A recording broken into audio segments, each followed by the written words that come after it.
Why, hello. We're back. Uh yeah, no, we're back. Uh so not much to say on the beginning of this stream, 'cause we're just doodling. We're sketching. We're still doing our thing. Still doing our thing. Um yeah. Oh, as for like video updates, I am currently working on I think I mentioned this in a previous stream. I don't remember it super well though. Cora says hello, hi. I mentioned in the previous stream, but I'm currently working on a analysis video on Natlan. More accurately, Natlan's lore. Uh, more, not necessarily an analysis of all of the quests that we did, but more so Natlan lore just in general. Because Rod the Dalmatian says, hello, Peppermint, hi. Mostly because I think I mentioned it in some previous streams as well, but like, Natlan lore seriously surprised me. And I think the music is way too quiet. It's still too quiet. Natlan lore seriously surprised me with like just how good it was, how emotional it ended up being. I don't know. It's so good, but also how frustrating it is at the same time, because it's like when people think of Natlan, they're not really going to think about the lore, you know, they're going to think about the main characters or Capitano or the controversies that surrounded it or the voice actor strike and everything that's going on with that.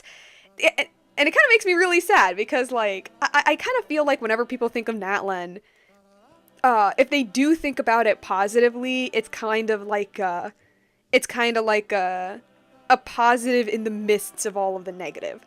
And then here's me being like, there's some like incredible stuff Natlan has. Like even in its main story, it had some like incredible stuff.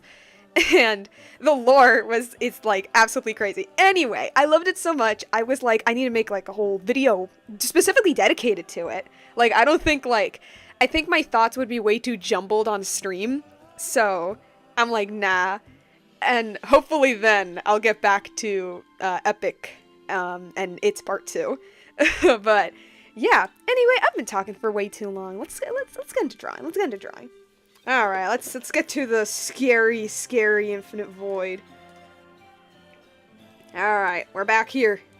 We're back with this.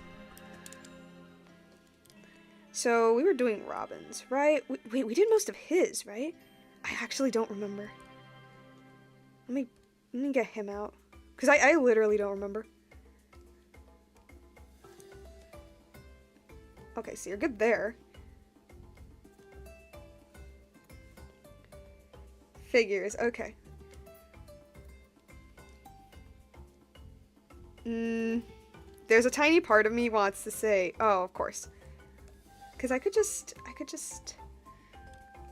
I'll just grab this for, yeah. But I still need him to have some other stuff. And actually, let me adjust this mic elsewhere. Hold on for a little bit as I'm moving the mic. Email says, when do you play Wonderwall on guitar? I don't think I have ever played Wonderwall on guitar. Do you want me to? Sure, you're missing your chin. Bum, bum, bum, bum. Ba-da-ba-da-bum-bum.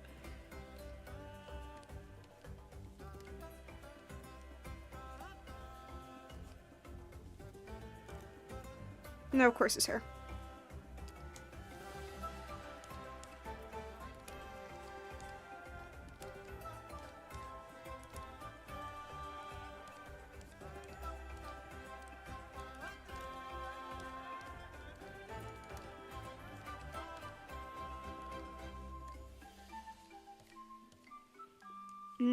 No.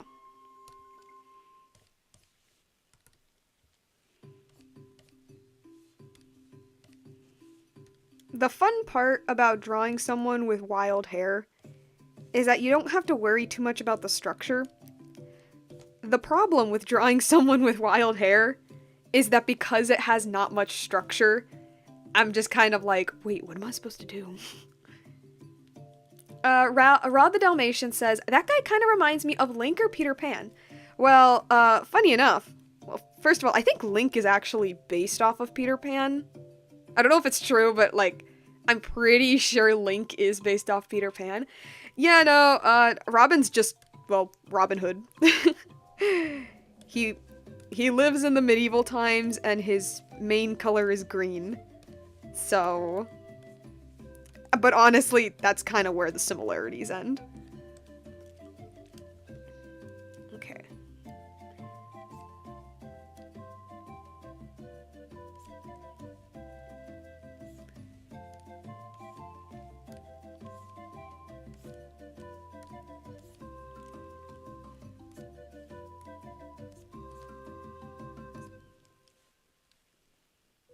There's a... Yeah, one of these.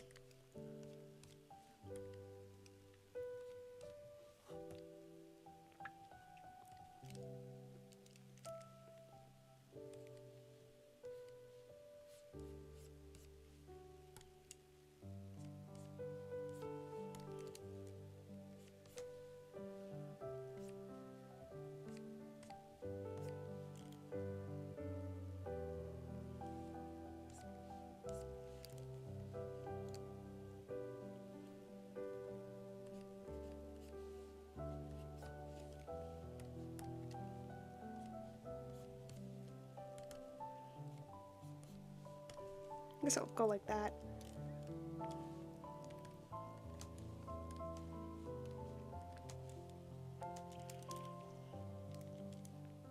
Yeah, he doesn't move anywhere here.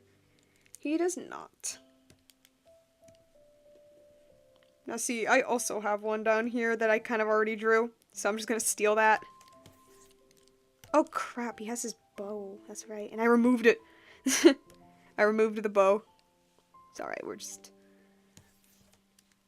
Snatch this. Plop it in here. Rod the Dalmatian says, Robin Hood something something, the way of the Mortra? Hello, what? I have no idea what that means.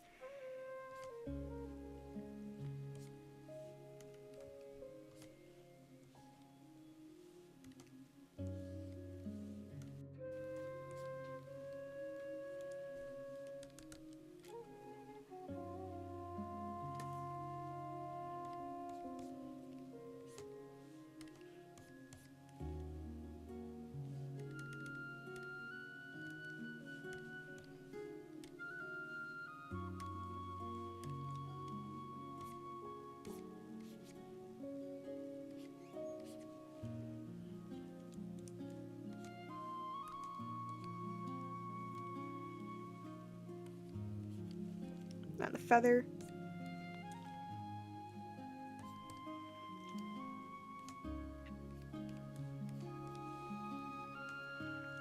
Okay.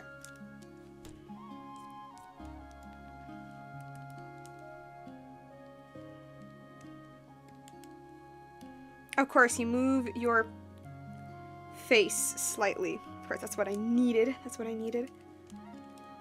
It's alright. You just need to know what to copy. Or I guess I could just take everything, actually. Whoa. I mean, I guess I could just do this and move everything.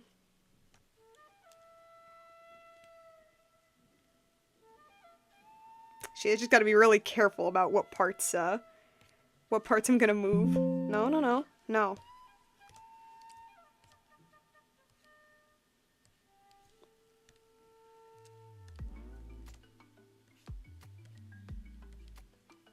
This is gonna take a bit.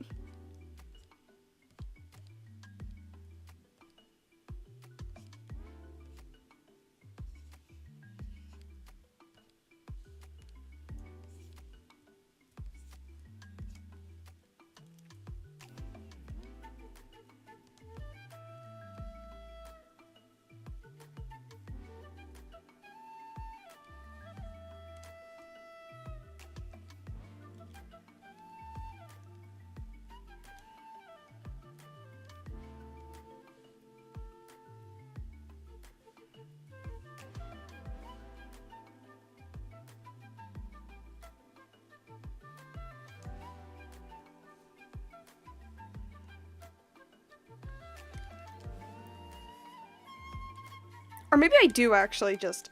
I feel like that would take too long. Well, not too long, but like... I actually don't know if that's the right choice. Actually, yeah, I'm gonna do it the other way.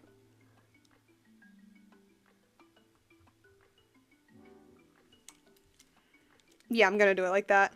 Just gonna... move this. Wait, I think it was 25. Size 25 brush.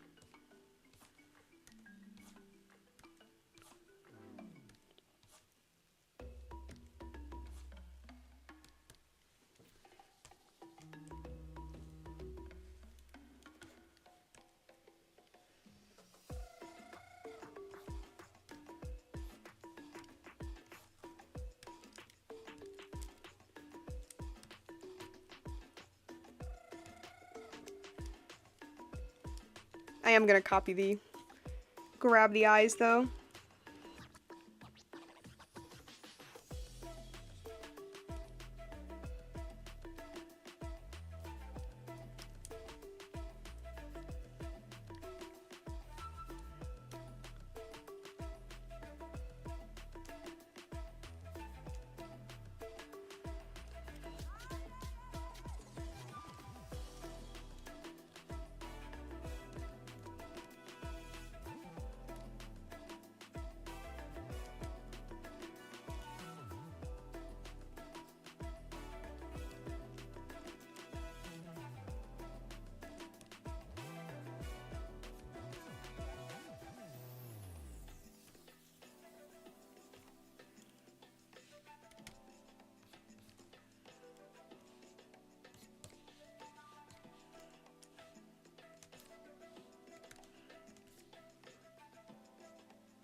I think I can grab the front part of his hair.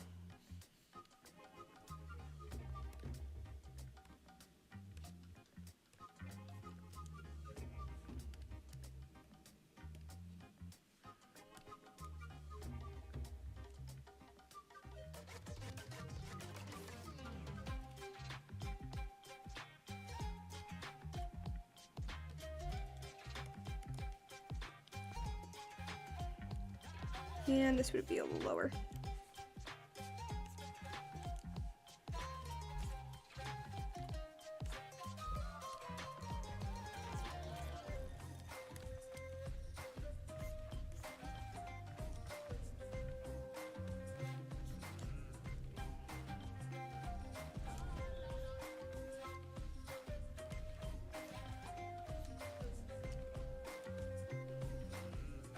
Evan says hi. Hi.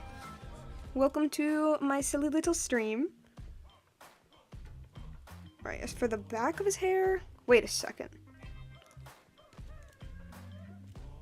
Brother, where's your hair here?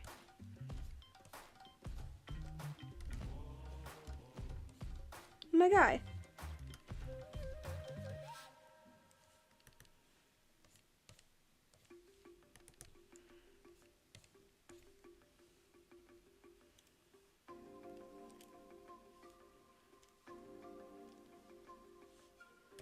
Yeah, okay, I think I'm just gonna copy these and lift them up a little. I don't think they necessarily need to be redrawn.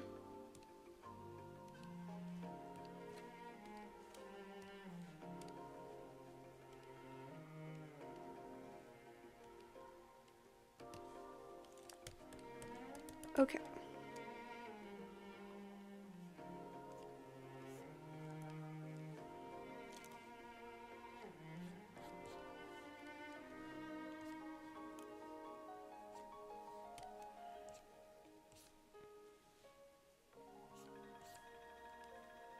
This could be a little higher. And this entire section of his arm. Yeah, I'm just gonna I'll just take like that. Okay. It's not perfect, but hey, it doesn't need to be. I'm just getting the ideas.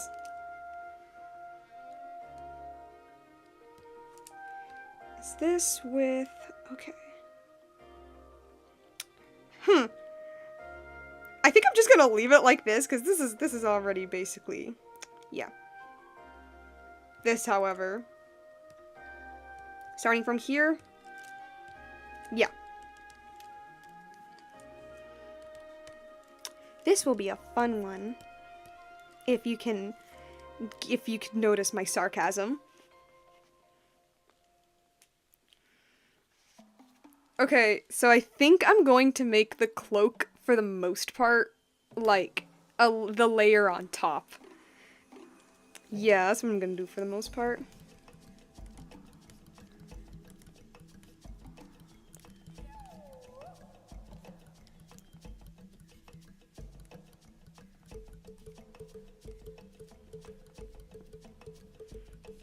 Belt will be here.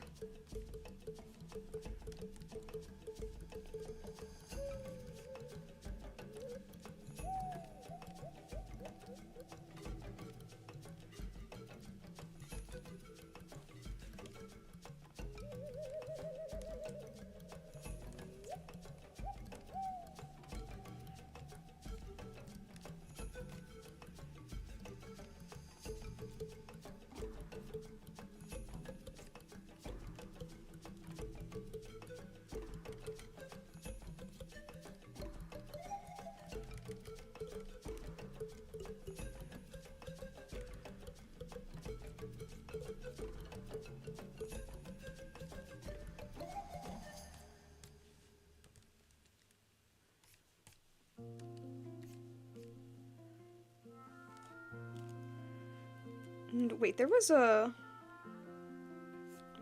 thing in... where is it? It's like middle something. Okay. So what is all of this? Just taking up space. There we go.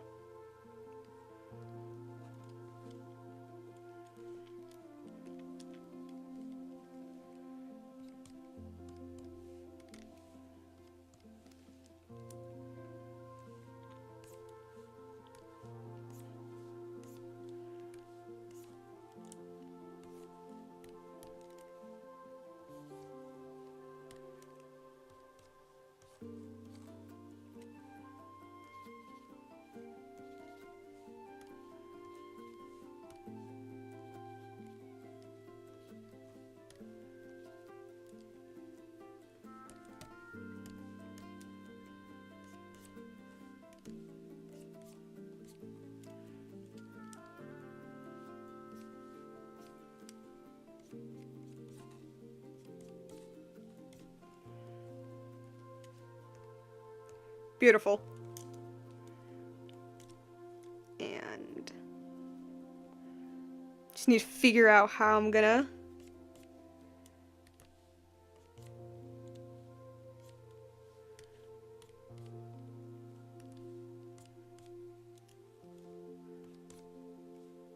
make it make sense.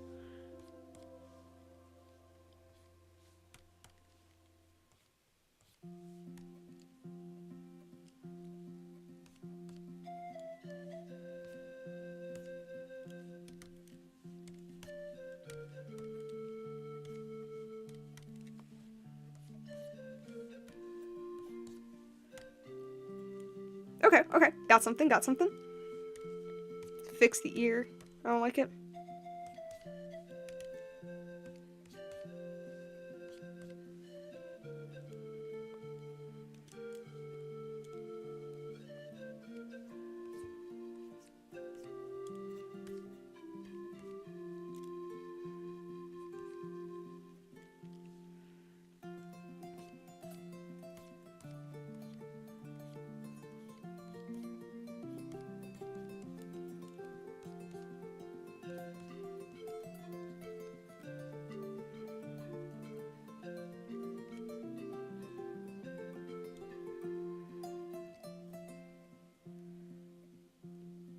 Maybe, do I make the head bigger? I think I might make the head a little bigger. Just so it could, like, I don't know, make a bit more sense. Okay, I'll leave it like that. And the hand.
Cora says, are there any other folklore stories that you are interested in? Okay, it's not exactly folklore. Classic literature, I guess, question mark? Yeah, that makes sense. There was a hot minute where, and I do stress it when I say that there was a time I thought I was done with Robin Hood and King Arthur. There was a time. That time existed. And for my next one, because I really loved doing it, it was really fun. For my next one, I had the idea of the Three Musketeers. Not necessarily a folk story, but something around that vibe, I guess. And I thought that the Three Musketeers would be so fun because, because Robin Hood and King Arthur, they both take place in the medieval times, and they both take place in the British Isles. And even though they take place in very different eras of the medieval times, it's still medieval, and it's still England. Well, Britain. Well, the British Isles. You get what I mean.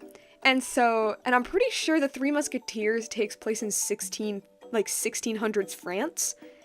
And I thought, ooh, that would be so much fun, because it's a new location. Yeah, it's a new location, and it's a new time period. And, yeah. And then I started to look into the Three Musketeers a lot more. Because the thing is that I didn't really, I know of it. I knew of it. But I didn't really know what the story had. And then very quickly I realized, oh, everyone in this story is just, like, the worst. And I'm, like, a good 70% sure it's supposed to be like that. Like, I'm pretty sure the story was like, the main characters are supposed to be, like, not the best of people. Because a lot of them are, like, rich nobles, and it just so happens that this book was written during the French Revolution, so I think that's all of the context y'all really need. But the problem with it is that, like, to me, it made sense within the context of when it was written. Like, it makes sense that every single character is a terrible person because it was written during a time where, like, people were really, really, like, anti-rich people anything. And I mean more so than today. More so than today. Today, we just want them. We just don't want them running our money. Back then, people wanted their heads on their pikes, you know? So, and I feel like adapting the story in the modern day, unless I do some fiddling around, but I still would like to keep it accurate, unless I fiddle around with it, I don't think it would have a very similar effect. And I'm getting distracted. I don't think it would have a very similar effect. 'Cause I'm pretty sure that I'm just checking something. Okay, he has one down here. Here. Okay. Because, like, I'm pretty sure that in every single adaptation of the Three Musketeers, the main character, D'Artagnan, or D'Artagnan, the main character, they always soften him. Like, I'm pretty sure in it's a thing where in every single adaptation, they soften his character. Because he's just, like, the worst. I have considered, just draw a shoulder. I have considered turning it into, because the main character is such, like, an ass, basically, I had the idea of maybe doing kind of like a Diary of a Wimpy Kid type thing, where, like, the fact that the main character is kind of this, like, sociopath is part of the joke, and I feel like it would work. I feel like that definitely would work until a point. Because there is a point in the Three Musketeers story where the main character goes from, okay, you're kind of an ass, but, like, whatever, that's probably, like, I can deal with you, to, like, how are you not the villain? Hold up. Yeah, it gets to the point in the story where you really wonder who's the real villain here. Which, again, I'm like a good 75% sure that was the point of the story. Like, I'm pretty sure that was the point. But again, for like when you remove the context of the French Revolution, it really is like it really is like, how is this guy our main character? You know what I mean? And so I feel like making it into a Diary of a Wimpy Kid style thing would work up until a point. And then once I reach that point, it wouldn't work as much anymore. Because the funny thing with Greg, the funny thing with Greg in Diary of a Wimpy Kid, the reason it works is because the fact that Greg is a terrible person is not only the joke, but also, like, true to life, let's put it. Because Greg is, like, he's, like, 12, I think, in the Wimpy Kid series. Greg is, like, 12 or something. And here's the thing. 12-year-old boys are horrible. They're little devils. Like, Greg is a shitty person, but not because he's, like, an awful specimen of the human race, but because he is just a kid who is not properly disciplined with anything. Like, Greg is just, like, he's believable. He's, like, I don't know. He's just kind of, like, an asshole kid, right?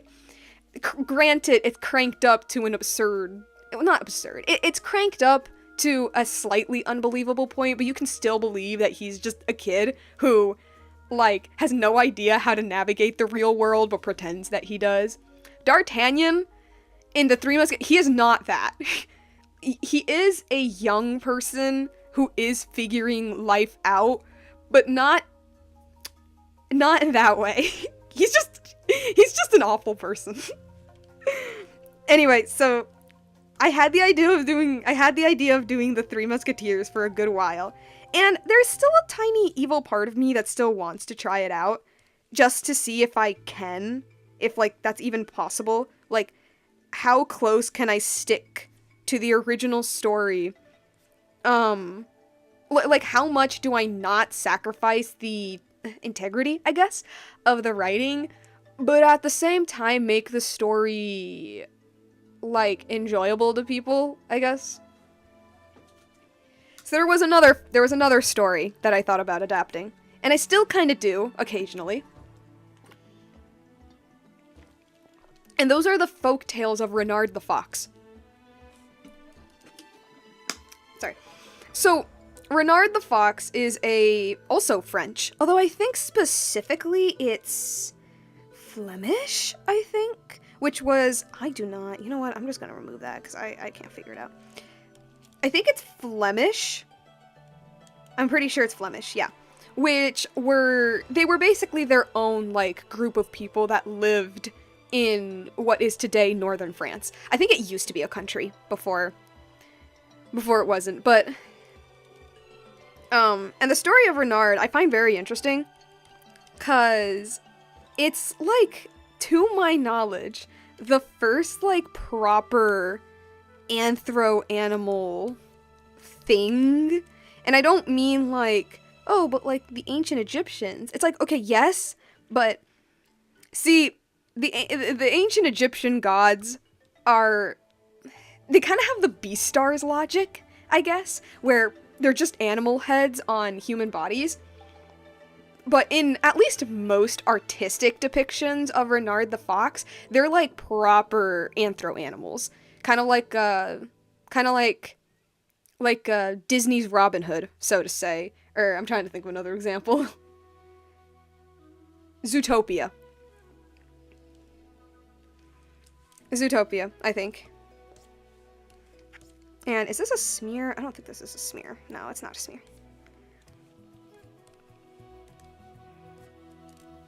So, and the general story, the general stories of Renard the Fox is, upon first glance, he's very similar to Robin Hood. He steals from the rich. Hold up. Just hold up, guys. He steals from the rich, gives to himself, and not just steals from the rich, but also steals from the poor. He steals from everybody. He's a fox. That's kind of like his whole thing. He's sly, he's mischievous, he takes from people. He mostly targets the rich, though, but he doesn't do it for the poor. He kind of just does it for himself. He has a best friend slash nephew, which is a badger. I forgot his name. And he also has a wife and children. And his uncle is a wolf. Don't ask me how that works. His uncle is a wolf who is, I don't remember what he is, but he's a noble. His uncle is a noble, which I guess would make Renard a noble, actually. Actually, now that I think about it, that would make Renard a noble. But anyway, his wolf uncle is a noble. I forgot what exact position he was in. And, you know, Renard and his uncle clash a lot. And they fight a lot. And most of the stories is pretty much just Renard getting captured. And then Renard having to escape whatever predicament he is stuck in. And the funny thing about Renard is that in some stories, he's kind of like he's vaguely a Robin Hood figure, where he swindles the rich because, you know, like, eat the rich, they suck, and they're corrupt. At the same time, so I think his neighbor, if I remember correctly, his neighbor is a rooster, right, like a chicken, right? And the rooster has baby chicks. You know what foxes like to eat? Foxes like to eat baby chicks. but like the funny thing is that they're still anthro animals. They're still sentient. Like, Renard doesn't do it because, like, I hate my neighbor. He just did it because he was hungry that day. And then he goes, like, on trial. And the rooster is like, that man just killed... That man ate my kids.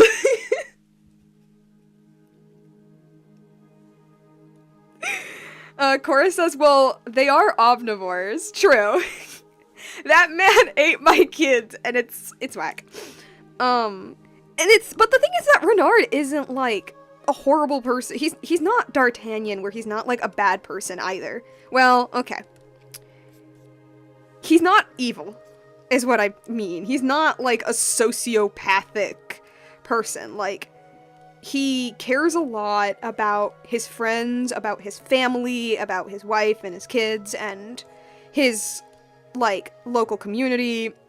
He cares a lot about them, but it's not necessarily I'll fight the system for the sake of for the sake of the poor or for the sake of my community. It's more so, I fight the system because screw the system.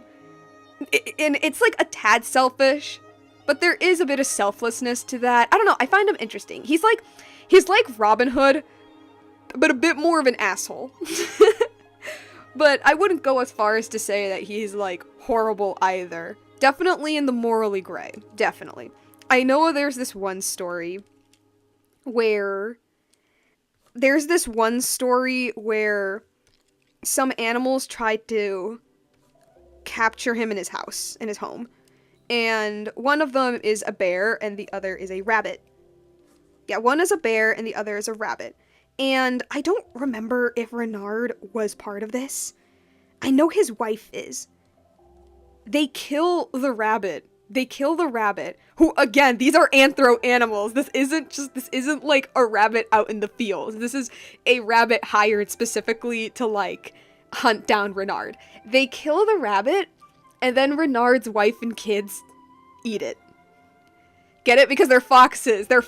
But they can't eat the bear because it's a bear. They don't kill the bear either. They do some, like, trickery with the bear instead.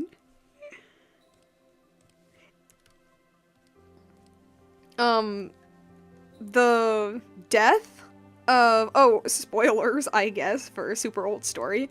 The death of Renard's wolf uncle is so funny to me.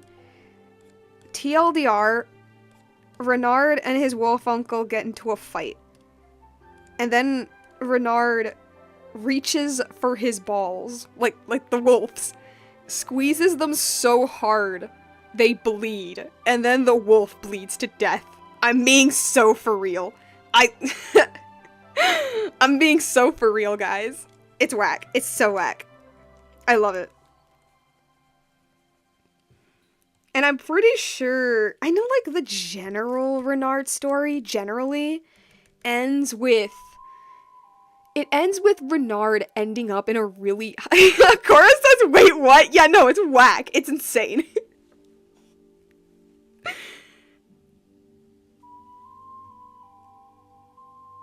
Yeah, but, hold on, my brain died. Yeah, so, I'm pretty, like, if I remember correctly, I don't, like, the general Renard story, or at least, like, the general story of his life or something, ends with Renard ending up in a really high position in the king's court. Again, very similar to Robin Hood, where in Robin Hood, generally, when the king comes back, the king pardons all of Robin's crimes and invites him to be part of the court. And, yeah. And in some versions, Robin stays. In other versions, Robin leaves. But they mostly end with the king pardoning him and offering him to be a part of the court. In Renard the Fox, there is none of that. Renard, slithers his way into the court. He slithers his way into the court by, you know, like, trickery and deception and a little bit of murder, to get to a position where he is, like, just below the king, who is a lion, by the way. He is just below the king, but he's also, like, the king's advisor. So, like, kinda, sorta, in a sense, he's, like, more important than a king, if that makes any sense. Yeah. I just find it kind of funny. If I stick out your neck a little bit, actually.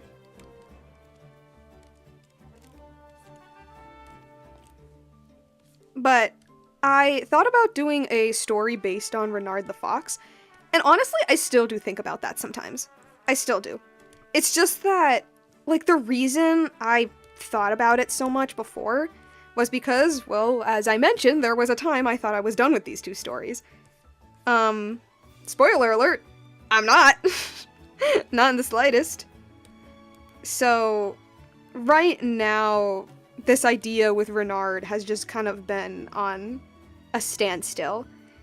And honestly, I'm not sure if I'll ever go back to it. Part of me wants to, as I literally just mentioned, but another part of me also thinks that, like, for now, Robin and King Arthur have taken up not only so much of, like, I don't know, my mind space, my brain, but also, like, they're kind of like my two biggest projects. I won't go as far as to say my magnum opus, I won't go as far as to say as that, but definitely, like, the two main things that I want to accomplish as of right now as an artist. You know, well, like, years ago, if you asked me about this years ago, I would just say, oh yeah, those are stories that I made. The stories that I made for my friends. I don't know, I like storytelling, I like drama, and I also like history. bada bing, bada boom. It's a perfect blend of the things that I like. And like years ago, it's just kind of like, yeah, that's what I did. I made these silly little stories based off legends.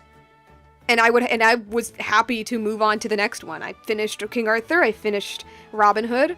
I then thought about moving on to the Three Musketeers. I then thought about moving on to Renard the Fox. And you know, that changed now. Now I'm all like, no, if I am going to release these stories to the public, these are going to be like, I am going to try my best to make them into the best thing I could possibly make it. Even if it's never going to be perfect, of course. Like, that's something you always need to keep in mind as an artist, as a storyteller, as a whatever. It's never going to be perfect, and you're probably going to hate it in the future, but something that you think back on, and you're like, dang, I made that. Anyway. Yeah. Oh, I was also thinking, no, this is what I'm saying, that, like, for a while, I thought about, like, other stories to adapt. I thought about adapting the Arabian Nights. That too. I forgot about that. Forgot to mention that.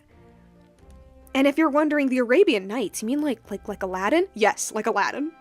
I thought about doing the Arabian Nights as well. And not just, and like, remember how I said that one of the reasons I thought about doing the Three Musketeers was because I thought that it was it would be a cool way to, like, challenge myself, because it's a new location, it's a new time period, all that good stuff. Sorry? I did not mean to do that. I did that by accident, but, that's what we're talking about. Hold on, let me undo that. I'm sorry. Spider says, I came back to torture you. Thank you. Cora says, Arabian Nights would be a long one. Yeah! But it was a very similar reason why I considered that one, because different location, different time period, but not only that, it was also a different way of storytelling, where as opposed to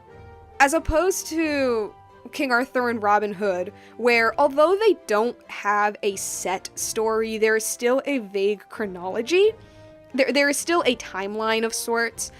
The Arabian Nights is just like a collection of short stories. It's just an anthology. It's just a bunch of short stories that are very, very loosely connected. That was something I thought a lot about doing as well. But the reason I dropped that idea, more accurately, the reason I stopped the idea is, and maybe I'm a bit of a chicken. Maybe I'm a weak little chicken. But I didn't feel ready enough to touch a story that's so cultural, if that makes any sense. 'Cause, like, this is gonna sound so out of whack, but like, with Sumeru in Genshin Impact, just hear me out. With Sumeru, when Sumeru first came out, you know, it was under a lot of controversy for Orientalism and, like, you know, the whole skin color debate and all of that crazy stuff. And, like, and it makes complete sense. It was very valid, a lot of people's concerns. But it kind of made me afraid. It kind of made me scared. And you could be like, oh, but all you have to do is just do your research and do it accurately. And this is gonna be like the biggest hot take ever. Genshin did do their research. Genshin did a lot of research, actually. They just didn't, they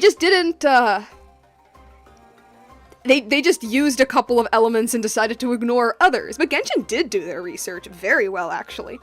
Again, they just chose not to do some, they just chose to ignore some aspects.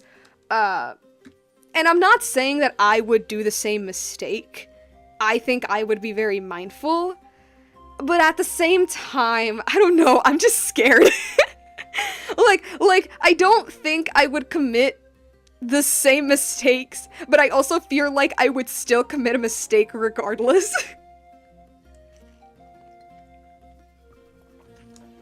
it's a lot easier to do European stuff because nobody cares about European culture.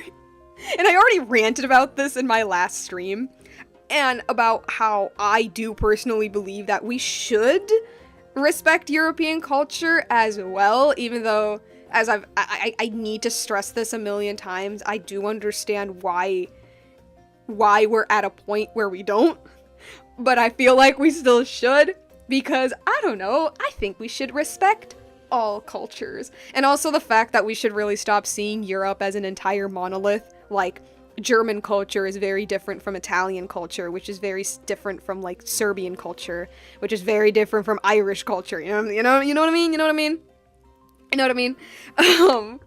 But I considered Arabian Nights, and then I backed out because I was kind of too afraid to, because part of it sounds so fun. Part of it is like, oh, it's so cool doing a completely different location, which is in the Middle East, and the area surrounding it. But at the same time, I also got scared, because I'm like, I would do the best I can, but I feel like I would still miss something that, if I did that with a European culture, no one would care. And, I don't know. And also the fact that I don't know how, and it is part of the challenging myself, but I don't know how I would do with, an anthology. Now, mind you, this is, like, that's kind of, like, one of the reasons why I even wanted to do that, because of, it would be, like, a way to challenge myself. But, yeah. That was also something I considered doing.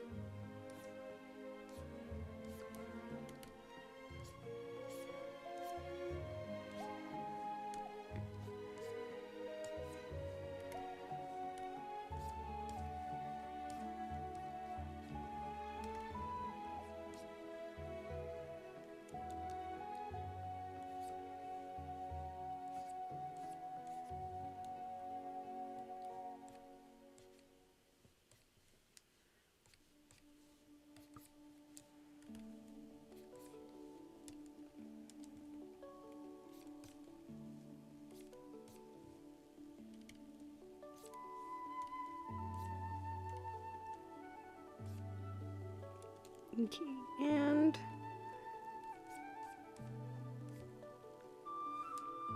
just need to keep track of where this split is.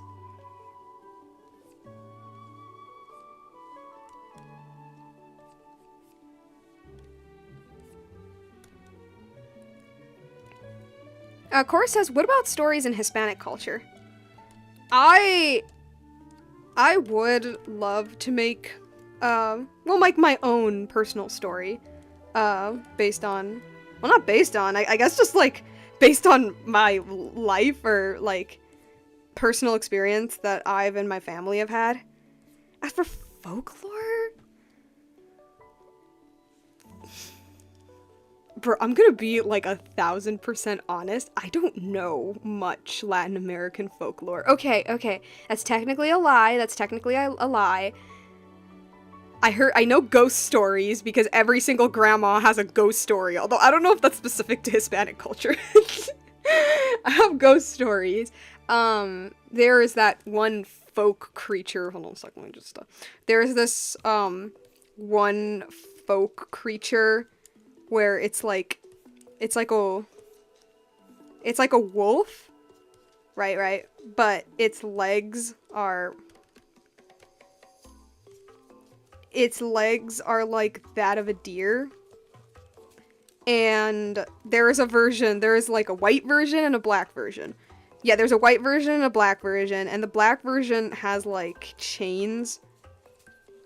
And they're usually, and like, at least the story goes, that you usually find this creature in cemeteries. And if it's a white one, it's a good omen. But if it's a black one, if you see one in its black form, then that's a bad omen. But it's not really much of a story, and more so a thing? I don't know what I would call it. It's not so much a story. And I have an uncle who swears to me up and down that he has seen one. So, Yeah. But again, it's not really so much of a story as it is more of like a thing, a creature. Yeah. But like when it comes to actual stories, I'm gonna be honest, I actually don't know many. But that's probably on me, I'm not going to lie. That's probably on me for not asking questions or actively like looking into things, not so much. I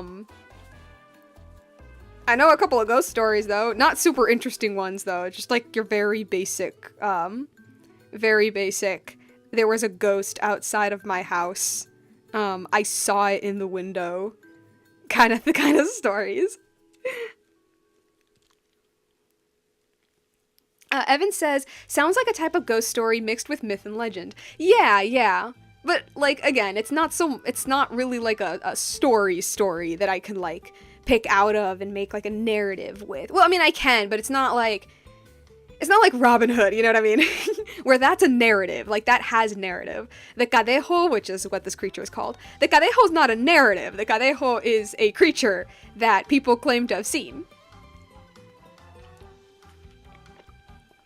Oh my god.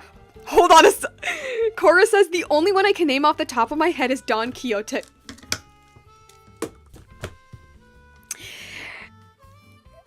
So you unlocked my memory with the Arabian Nights. You just unlocked my memory with Don Quixote as well.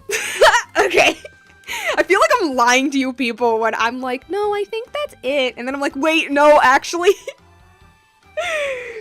Don Quixote is like recent in my roster of stories that I thought about adapting.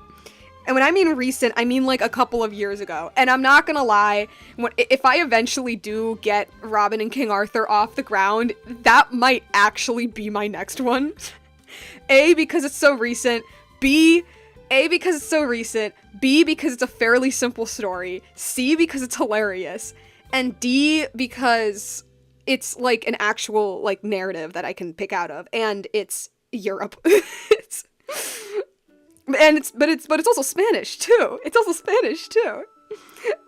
So one time, one of my friends told me, "Have you ever heard of Don Quixote?" And I don't know why. Actually, no, I do know why.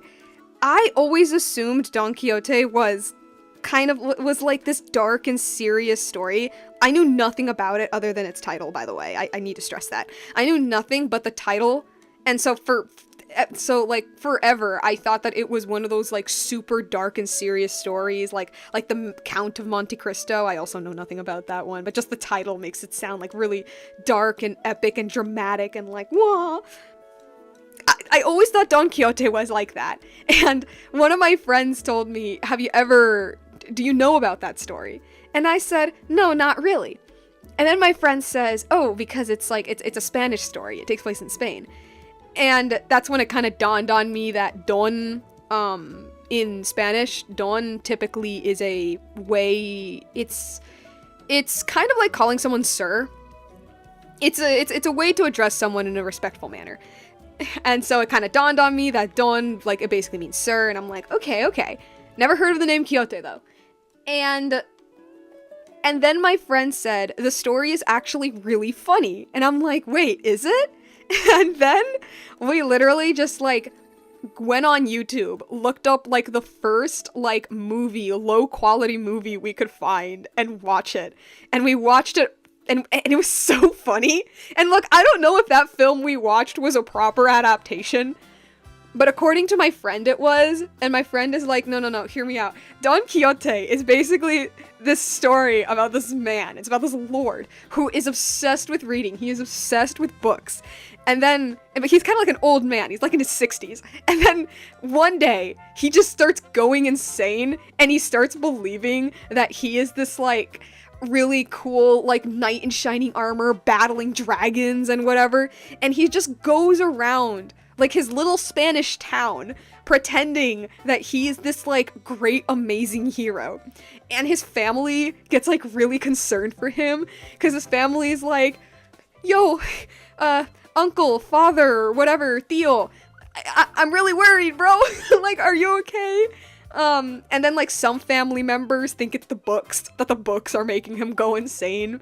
And so, average book reader. And so the family think that the books is what's making him go insane. And so they block off his library, or at least that's what happens in the movie. They block off his library with books. And I don't remember how Quixote reacts, but he's still going on with this, like, I'm an amazing knight fighting dragons. Like, I think there's a scene where he sees, like, two farmers get in a scuffle, and he believes these are, like, two regents from opposite nations getting ready to, like, announce a war or something. And again, I don't know if this happens in the actual book, but in the movie, the townsfolk realize that if they play into him, because I think at first they try to be like, dude, you're crazy, and then after, just out of pure amusement, they just play into what he's doing, because I don't know if they know that he's, like, crazy, or they think he's acting, but they play into it. And if I remember correctly, like, if you played into his thing, you would get rewarded, you would get money, because he was, like, a rich guy. And that slowly, and because the town starts to play into his insanity, like, as the story goes on, the city becomes, or like the town, I don't know, the town becomes more and more like the actual delusions that he's having. like, I don't know, like, he says, like, oh, this random peasant boy is, like, my second in command. And then, like, near the end of the movie, he's, like, actually the second in command because the whole town is playing into it. And it's, like, really, really funny. And I remember when we got to that part of the movie, I told my friend, like, I kind of feel bad. I feel bad that they're just playing into this old man's, like, delusions. And then my friend is like, well, I mean, they're not hurting anyone. And I'm like, that's true. And I mean, if anything, they're getting benefits out of it, which is, like, the whole reason why they're playing into it in the first place. Point being, I don't know how accurate that film, because again, it was, like, the first low-quality film I found on YouTube. I don't know if that film is an accurate representation of Don Quixote, but it was so funny, and I loved it so much, that I told my friend, like, dude, I'm not gonna lie, I'm gonna be fully honest, I would love to adapt this story. I would love to. Cora says, I thought he was crazy from the get-go. I'm pretty sure he was, like, somewhat normal in the beginning. Evan says, best example of greed making people dumb. You know, that's probably the message, actually. That was probably the message. That, like, you know, you play into rich people's delusions and you start being, like, just as delusional as them or something. But at the same time, it's also just funny. And so, like, oh man.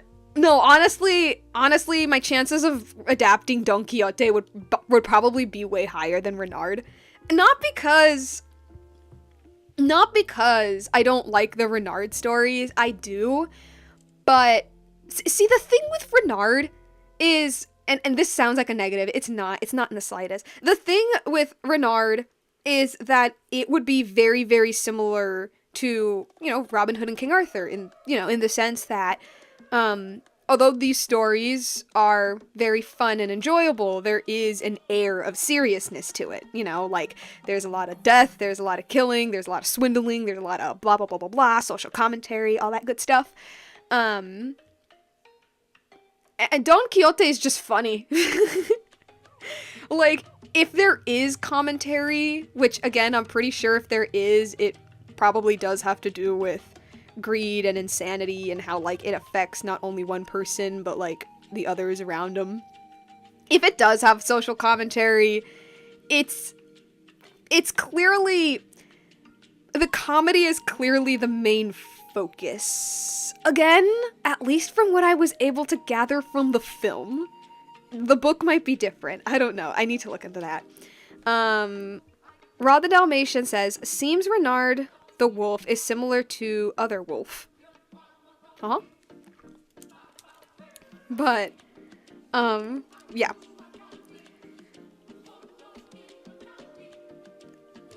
So yeah, it's another in my list of old stories that I consider and still do adapting.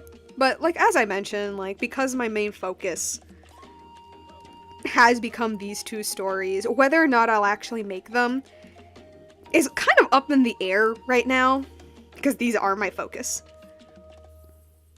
My proof of concept. I don't know.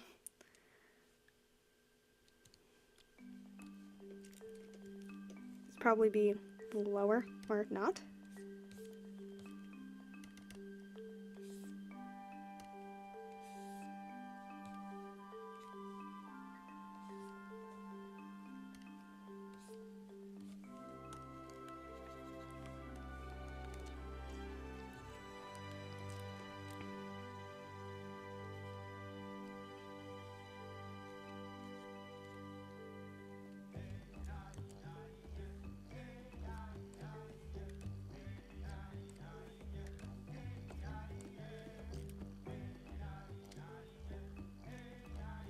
Yeah, no, that needs to be a bit bigger.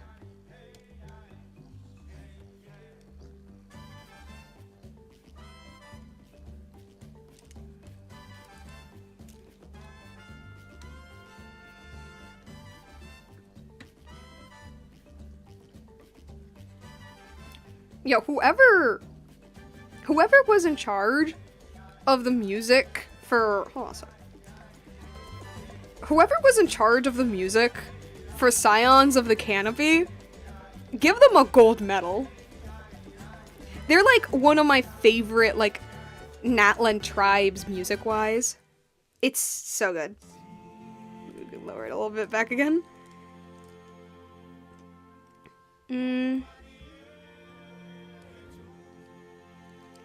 Yeah, we can have it like this, and because it's only for like a couple of frames, so you're not even gonna see his eyes very well.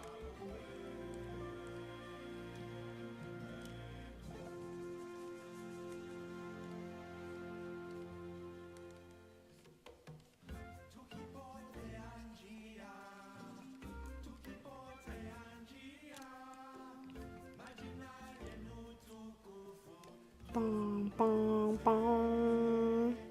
Ba, ba, ba, da. Da da da da dun dun dun da dun da da da da dun dun da da dum ba ba ba da bum bum bum ba dum bum bum bum bum. Okay, it's different.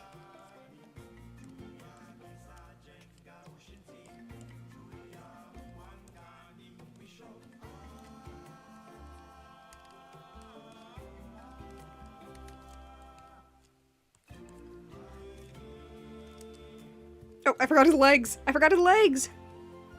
He does have legs, guys. Don't worry. He has legs.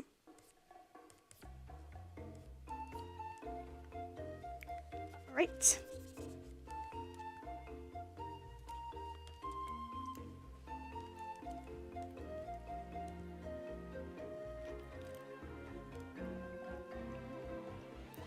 Nah, dude. His face needs to be bigger. What the heck? It's just not... It's not hitting. It's not hitting the way I want it to.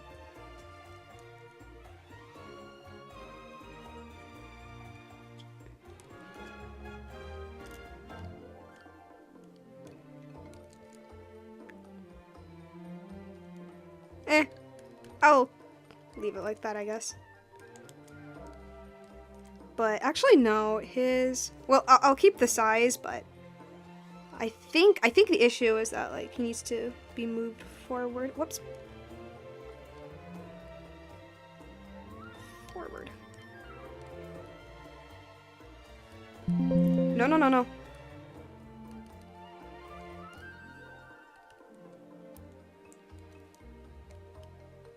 Oh, smear frame. Smear frame. That's a smear frame, I see. That's a smear frame. Okay, I got this. I got this. I got this. No, I don't. Smear frames. Yay. totally not the bane of my existence, even though I drew it.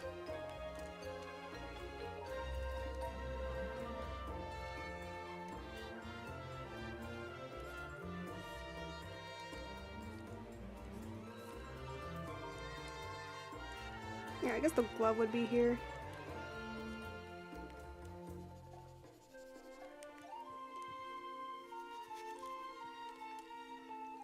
And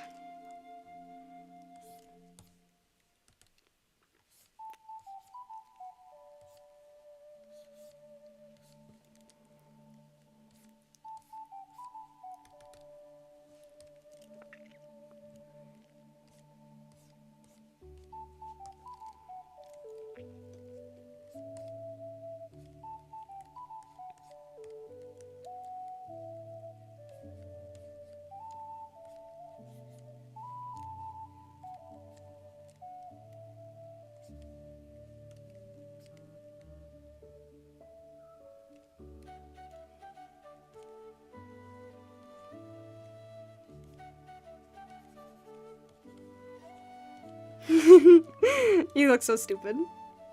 Perfect. Down to the last minute detail.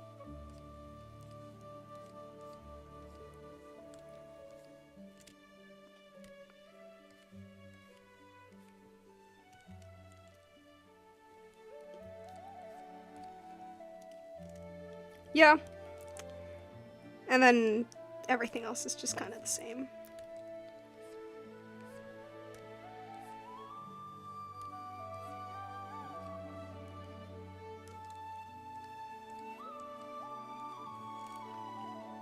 I think I might put like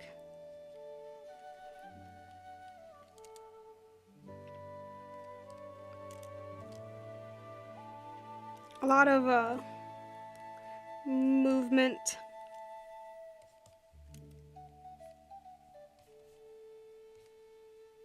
here. Where's the... It wouldn't be that much movement, dang it. Darn. I thought I had something.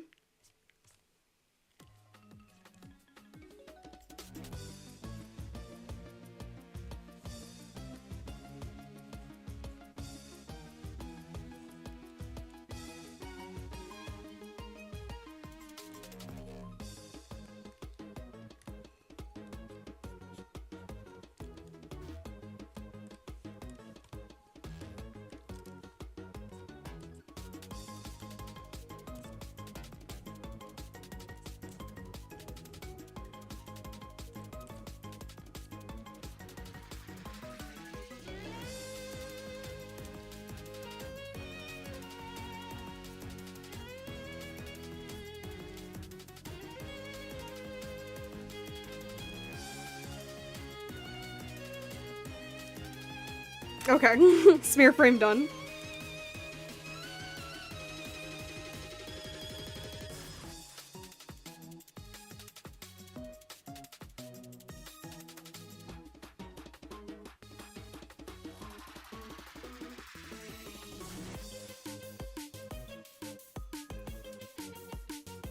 Okay, actually...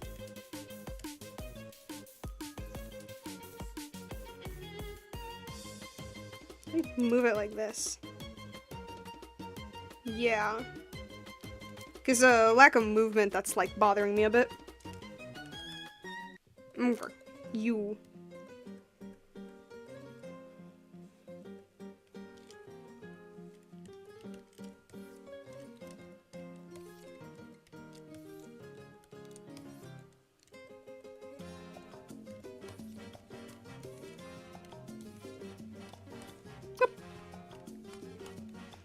Evan says, I wish I knew how to animate. It looks fun. It is fun. It's also really tedious. But once you get the hang of it, it's pretty fun. I mean, honestly, I just say go for it. Just go ahead and start. Because, I don't know, I think a lot of people think that to start something like animation, you really need to, like, learn from the masters. And you definitely can. But how I got my start was literally just by just starting. Just starting and then highly recommend. It's so fun, but going like seeing like animation you really like and then go frame by frame. Even if you can't replicate it perfectly, because I still can't, it still helps astronomically. And personally, I feel like examining other people's animation like helps you learn a lot more because you can literally see the process. Cora says, "Ooh, what was that? Was that a smear with his arm?" It's It's supposed to be a smear with the oops. This is his arm. This is supposed to be the blade. At least that's what I was intending. Because he, well, swings it. At least that's the intention. Whether or not it's gonna look good in the final, it's all to be determined.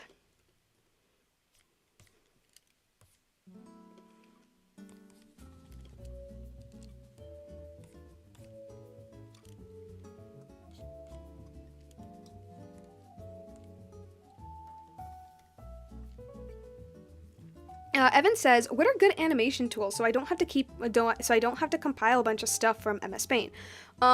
If you wanna pay, I use Toon Boom Harmony as the industry standard. But if you do not, okay, this is it's not free either, but Clip Studio Paint. It's a one-time purchase and there's an animation feature on it. Personally, I haven't used it, but I know a lot of people do.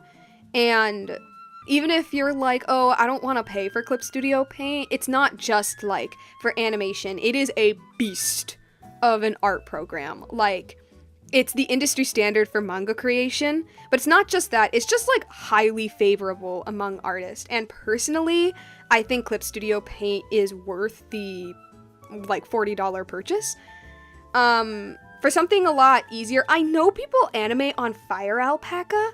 I don't know how. I have never, and Fire Alpaca is free. I have never animated on Fire Alpaca, so I can't say how to animate on it, but I know that people do. Flip a Clip, I know, is really popular amongst people as well. I've also never used Flip a Clip. And for iPad, which is also a purchase, but it's cheap, it's like $12. There's Procreate Dreams. I haven't used Procreate Dreams either. No, I'm gonna be honest, the only animation programs I've ever used were an old pirated version of Flash and Toon Boom Harmony, which is what I'm using now. But I know that, oh man, there's Pencil 2D as well. Although I don't think it's as beefy as others. But I do know that for like short, quick animations, with free programs, people like to use Fire Alpaca and Flip a Clip. And for a cheaper alternative, Procreate Dreams. So I think it would help a lot to like look up how to animate on Fire Alpaca, how to animate on Flip a Clip. I think that's a good start. Evan says, "I'm 11 and I have like $5 because I spent it all on Lego sets." Cora says, "Well, for Clip Studio, depending on the device, you might have to pay for a subscription." Yeah, that is true, unfortunately, which I think kind of sucks. Because I really wanted Clip Studio on my iPad, and then I realized I had to pay for it, and I was like, hell no, I already did. I already paid the $40 on my PC. I mean, not PC, on my laptop. Like, what? And so, because like at first I didn't want to use Procreate because I loved Clip Studio too much, and then I was like, oh, okay, fine, I'll use it. And Procreate's good, I like it fine, but Clip Studio is still in my heart.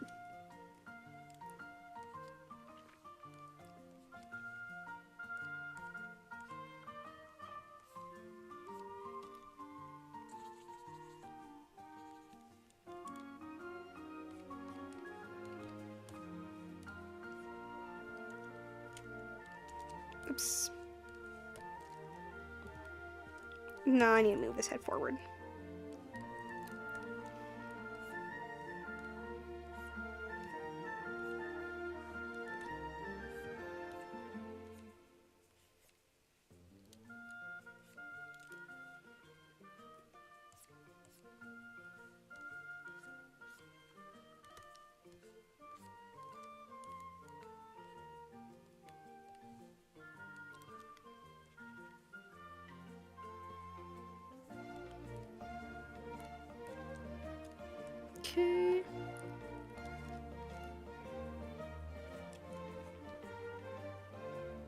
Evan says, iPad animation would be cool, probably easier than a computer. Yeah, I've never done it before, but I can imagine it's easier. I'm not gonna lie. And portable. The portability sounds very, very, very nice. Cora says, I remember my animation teacher mentioning a few other animation programs that are a one-time purchase. One of them are Toon Squid. I wrote the rest down on one of my sketchbooks. Ah, cool. Because I actually don't know if that... Like, I know programs that people use, like, there's OpenToons and TV Paint, but, like... It's like I've heard of them, but I don't think I know anybody who actually uses them. Well, like I know anime studios use OpenToons. I think Studio Ghibli uses OpenToons. It is free, but I also think OpenToons is more so tailored for traditional, and when I mean traditional, I mean pen and paper animation that's scanned into the computer. But I don't know, I've never used it. Blender as well. I've heard that some people use Blender to animate. Not just 3D, I mean like 2D as well.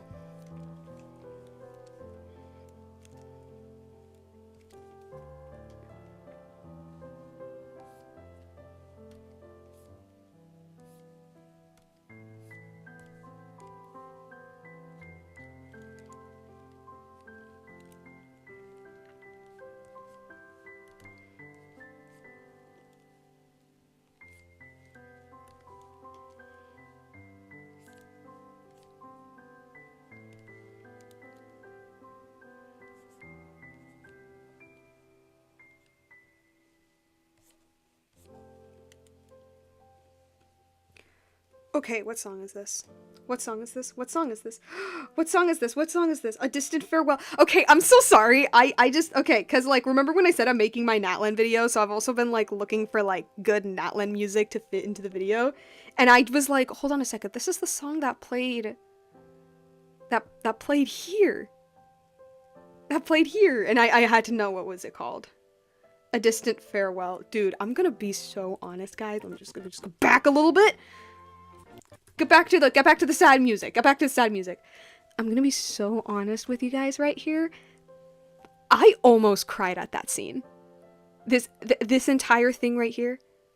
I almost cried. I didn't. And I'm not capping because, like, I'm not saying that because you guys can't, like, you guys can only see my little PNG tuber. But, like, I didn't cry. But I was actually really close to. I was actually so close to here. And the thing that gets me is that I think I know why I cried, but I'm not completely sure, which I've come to realize actually makes me more emotional. Like, I've come to realize that if I don't know why something makes me feel something, it ends up making me feel like crying even more, if that makes any sense. But let me just take that out. But, cause, like, every time I remember that scene at the end of that, like, little quest with the domain, with, like, Nugget and all of that, I keep thinking to myself, if I played this quest when I was quote-unquote supposed to, which was at the beginning of Natlan, would this scene have gotten me as emotional as it did? Or is it because I was already very invested in these characters, in Wahaklahun Ubakan, yes, I can say his name now, in Wahaklahun Ubakan, in Ochkan, in Xbalanque? Is it because I was already invested in these characters that scene made me sad? You know what I mean? And then I sit here wondering whether or not, like, that's an achievement on Genshin's part, or it's just me. Music ended. Fontaine, what about Inazuma? From Mondstadt to Natlan, sure. But, yeah, no, like, it genuinely got me so sad. And I think, like, because, like, by the time I got to that point in the quest, like, not only was I already really interested in all of these lore characters, but what it seemed to be, because even now I still not sure what exactly that island was supposed to be, but what it seemed to be was, if not a grave, then a vague remembrance. And I assumed, and I still assume, because again, I'm not sure, but I assumed that it was in remembrance of the Pyro Dragon. Because, I guess, like, the whole thing of that quest was Xbalanque slaying the Pyro Dragon, right? Right? That was, like, that was one of the big things. Like, one of the big things is the whole dragons and humans learning to work together. But another big thing is the fact that he slayed the Pyro Dragon, right? Right? And so, for the story, for the quest to end in such a sad manner, and this music is way too loud. For the story to end in such a sad manner, I could only think that it had to do with the death of the Pyro Dragon, right? Right? But look, like I said, like, if I didn't know anything else, I feel like it wouldn't have made me so emotional. But it's the fact that that like, this is after we learn about, like, the ancient dragon city and Shuyucolatl's, because that's his name, I can say it now, Shuyucolatl's, like, slow death, because, like, he was kind of dying before Xbalanque killed him, and all of that, and also the fact that no, I found that out later, never mind. Like basically, basically, I think it was, like, the fact that by the time I played that quest, you know, you already have this, like, idea that, oh yeah, and Ochkan's entire thing, like, Ochkan's crazy, like, speciesist everything, as well, kind of gives this narrative that, like, you know, these dragons are people, right? And so, and so, you know, these dragons aren't just, like, another Dvalin or another Azhdaha. These are, like, people with societies and stuff like that.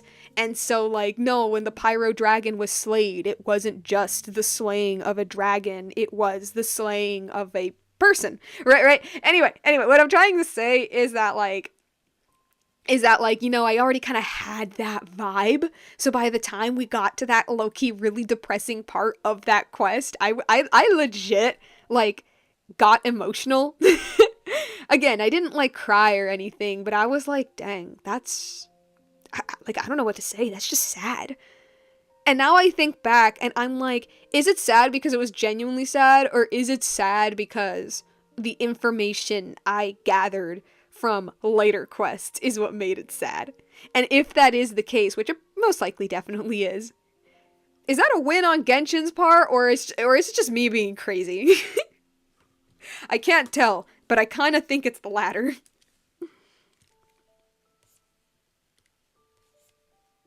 It's a thing I think about.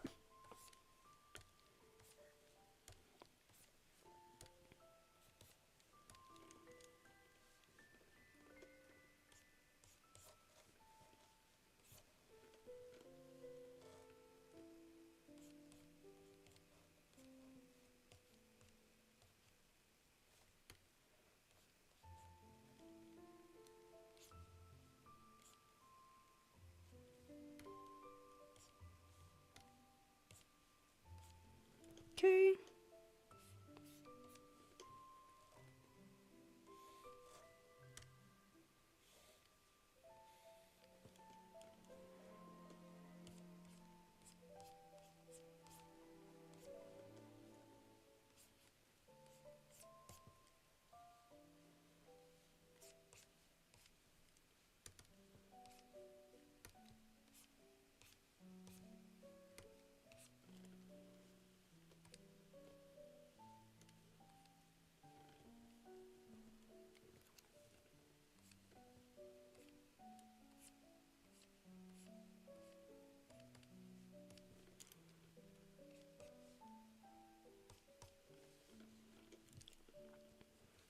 And the skirt.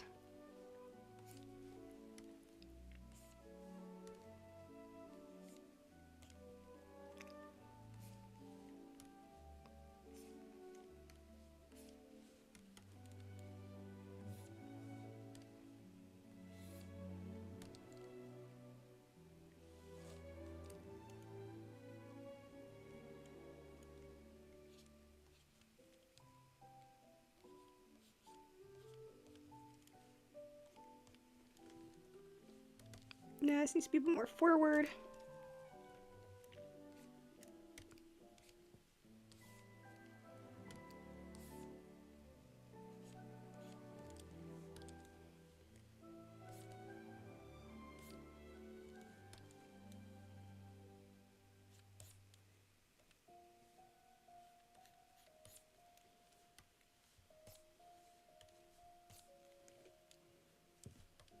Okay.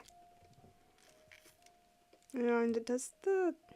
Of course it does. Of course it does. Because I love to torture I love to torture myself. Evan says, I'm listening to the stream in the background while I code a Minecraft mod. Well, that's what I'm here for.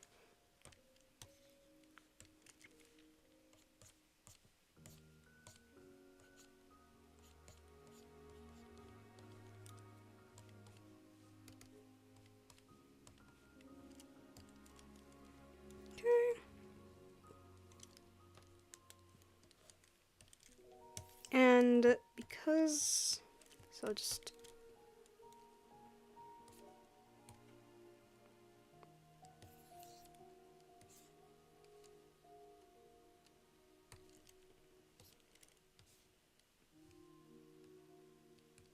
You know, every once in a while, I keep remembering that, that one time, I think it was in the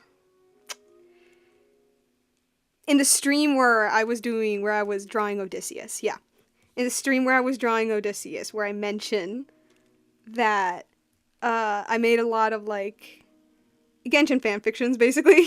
I mean, like, here I am, for some reason, trying to find, like, another way to, like, call it. Nah, that's what they are. It's just Genshin fanfictions. Because I like to use them as part of my writing, and you are a lot closer. As, like, writing practice. And every once in a while, I'm like, yo, okay, like, what if, hear me out. What if I turned them into, like, audiobooks of sorts? Yeah, what if I turned them into, like, audiobooks of sorts? And just, like, read them out to you people, and, like, every chapter is, like, an episode, and it has, like, with, like, still frames with, like, original art or something. And I don't know, I think it would be a really fun way to, like, show you guys a bit of my writing. Recting Sun says, yo, YouTube giving me a random stream, so I thought I'd hang out for a bit. What's up, y'all? Hey, welcome.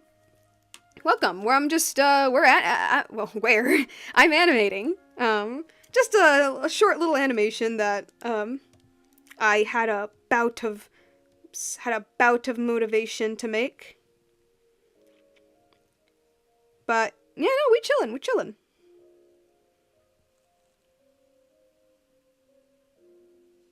Okay, so here I can remove this part.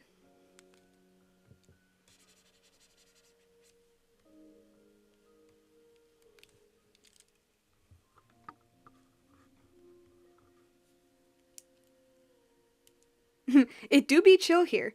Yeah. But yeah, but yeah, I think it'd be like a really fun way to like show you guys some of my writing. And I know I've mentioned this before, and I've read a little bit of my writing, albeit really old writing though. Venigopal says, I love your name, it's so cute. Thank you.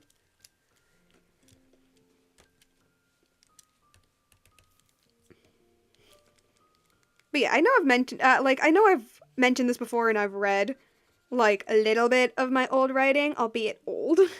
Really old writing. But, maybe I could end the stream with a little sneak peek. A little... Not of, like... Again, none of this is, like, my actual legit, like, super serious work. This is all... Well, it is serious, but... It is serious work, but it's serious work in the sense that it's practice, if that makes sense. It's serious work in the sense that it's practice. It's not like,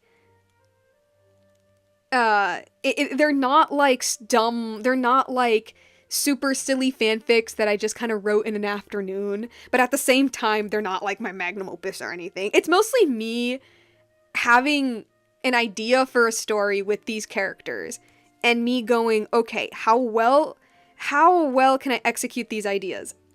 Kind of thing. Yeah.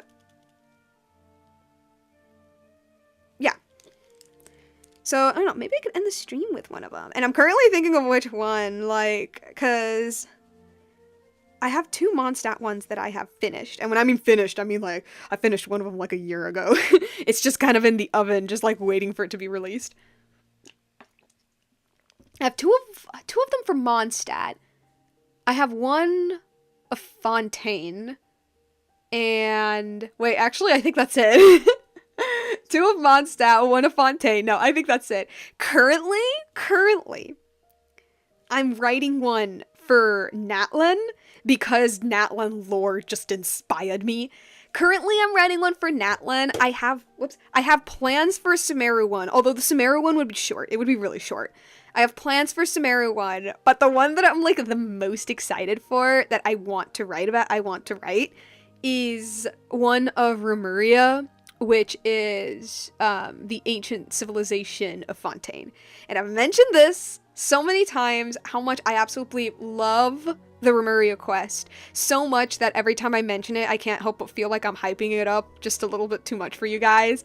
Because I know, like, the general consensus for people is that, like, oh, Remuria was really good. I really liked it, and I really liked the ending. And then everyone just kind of moved on. And here was me having, like, having, like, the most emotional experience I have ever had in my life, and that quest still lives in my brain rent-free. And I'm like, nah, dude. No, I have to write a story about this. King Remus deserves all of the love and attention that he needs. This man, this faceless man that only ever exists as a wall of text, made me bawl my eyes out as like a baby. I have to write a story about him. Yeah, Venugopal, or at least I think that's how you write it, says, that sketch looks like Telemachus from Epic the Musical. I mean, a little bit, I guess, yeah. A little bit. This is, my own character, well, like, more like my own version of Robin Hood. Yes, Robin Hood from the Legends. TLDR, I kind of sort of wrote, like, slash am writing my own adaptation of the King Arthur legend and Robin Hood Legends. And I'm making, like, a quick little animation with them. Let's see, Recti, yeah, I'll call it Recti, says, oh, damn, Genshin. I remember playing that a bunch a year or so ago. I haven't touched it. I haven't touched it since the Chasm update, I think. The Mondstadt characters better be Noelle. What?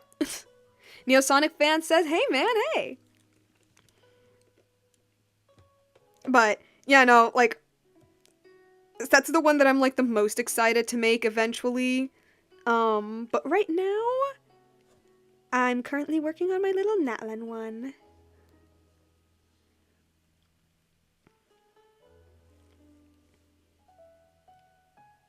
Okay.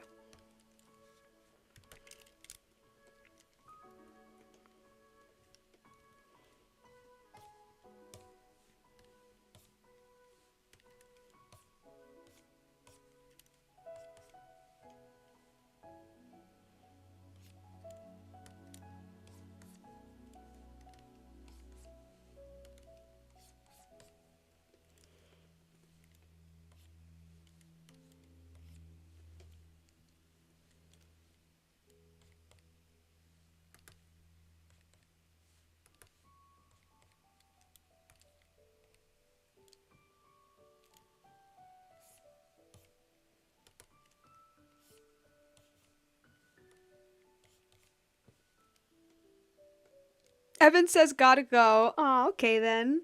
Bye. Okay, the back of the skull's a bit too...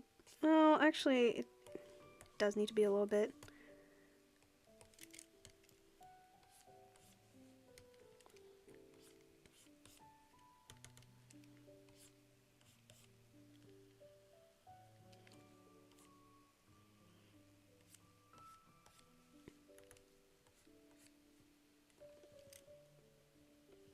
Okay, now the head's too big. Yeah, no, the head's too big.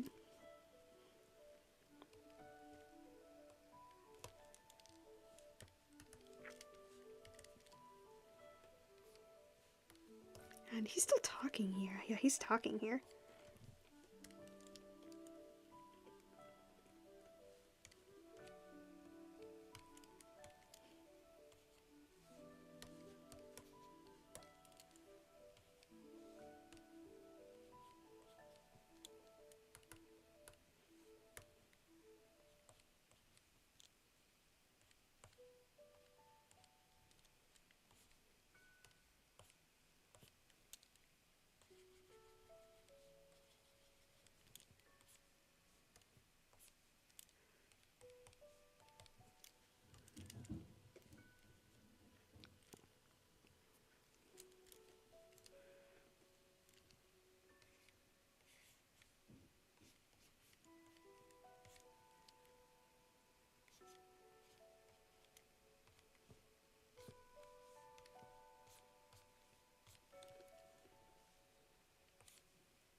Okay. Wait, actually, the belt. Neosonic fan says he looks pissed about something. Yeah. I imagine you'd be pretty pissed when someone suddenly decides to smack you up against a tree and then try to like slit your throat. You know? I'd imagine you'd be a little pissed, just a little bit.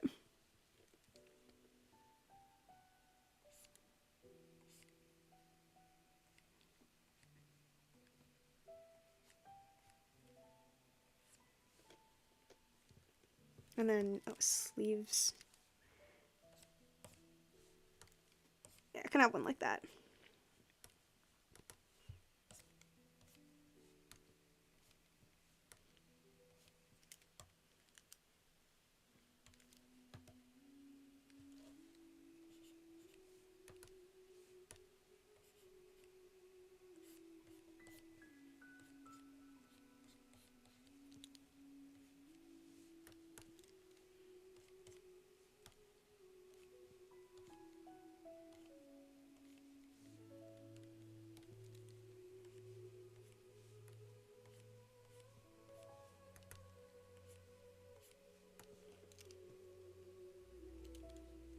Okay. And skirt would probably be, it's like going back because he's moving backwards now.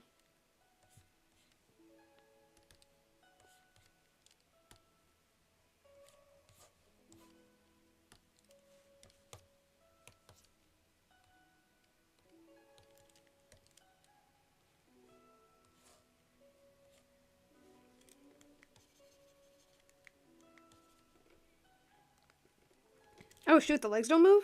Serious? Oh, no wonder.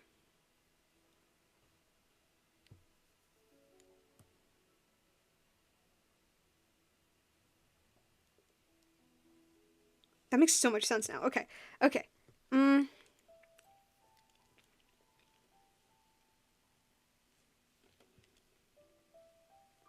guess I would move his legs a little more like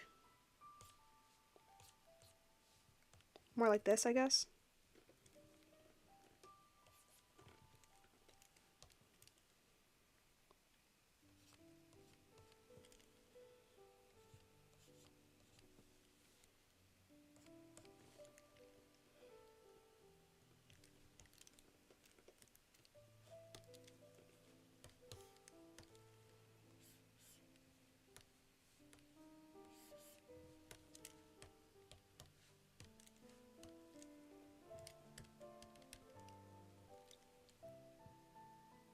Neosonic Fan 100 says, have you played Sonic Frontiers?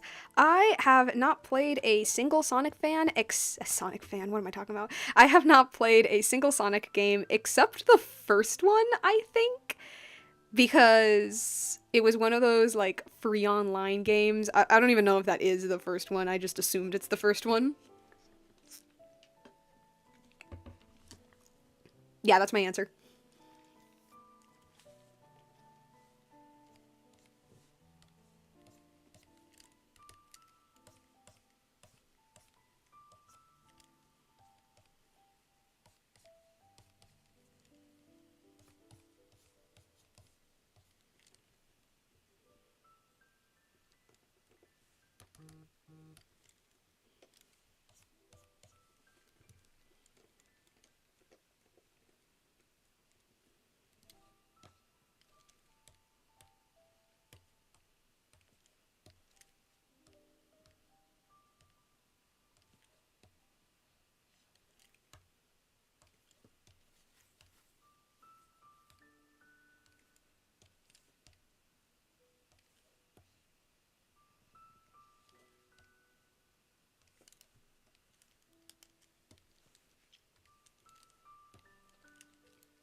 Okay. I think I might, only do this. Yeah, I think I might just do this frame and then, I don't know, find a scene that I could read out and then cut the stream. I think. Yeah.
Oh, that's Lover's Oath. Right? Yep. That's Lover's Oath.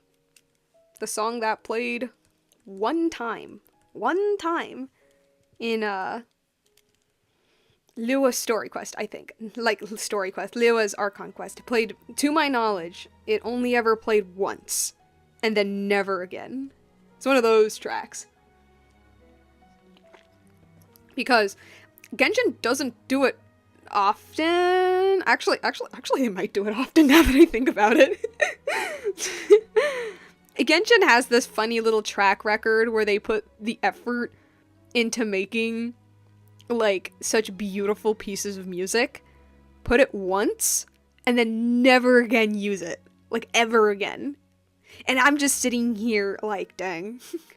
Either that is a flex, or you guys were really, really particular about certain tracks.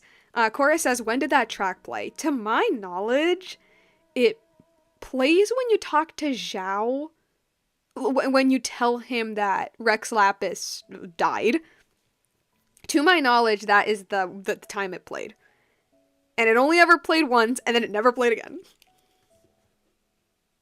What's this one? Inazuma? This is Inazuma? There's no way. This is Inazuma?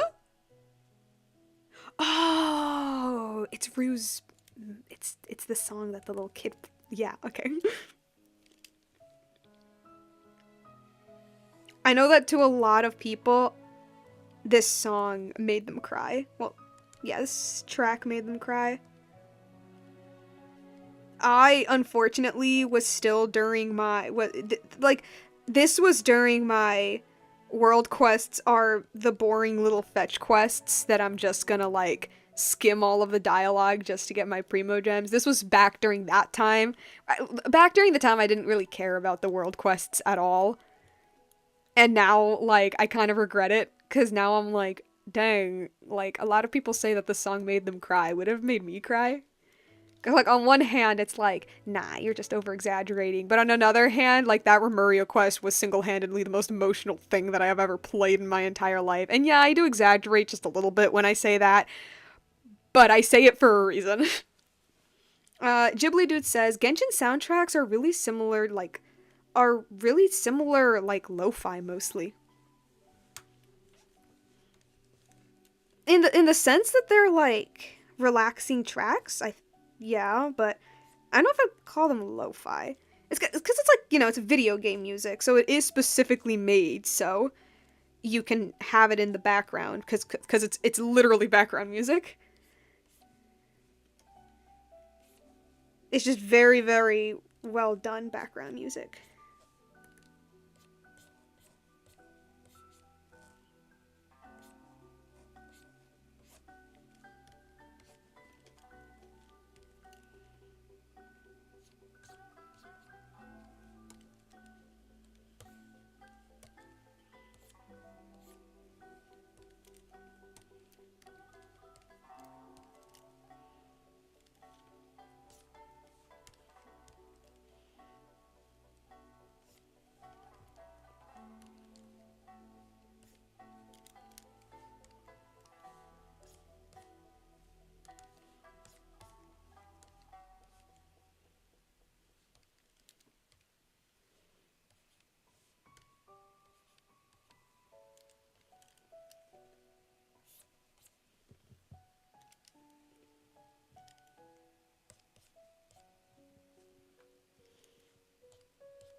Ghibli Dude says, sometimes a lot of people forget that Genshin had a lot of huge lore rather than the gacha system if you're free to play. You should enjoy it, or not, you miss the point of the stories, lol. I'm assuming what you mean is that a lot of people see Genshin as just, like, a gacha game, and not so much as, like, I don't know, this grand story or something. I'm assuming that's what you mean, and to that, I do kind of agree with. At the same time, I do get it, because, I mean, it is a gacha game. That is what Genshin is. That's its main way of making money. But I do agree that it does kind of suck that people only ever see Genshin as not just a gacha game, but as like the gacha game with the crazy fan base, unfortunately.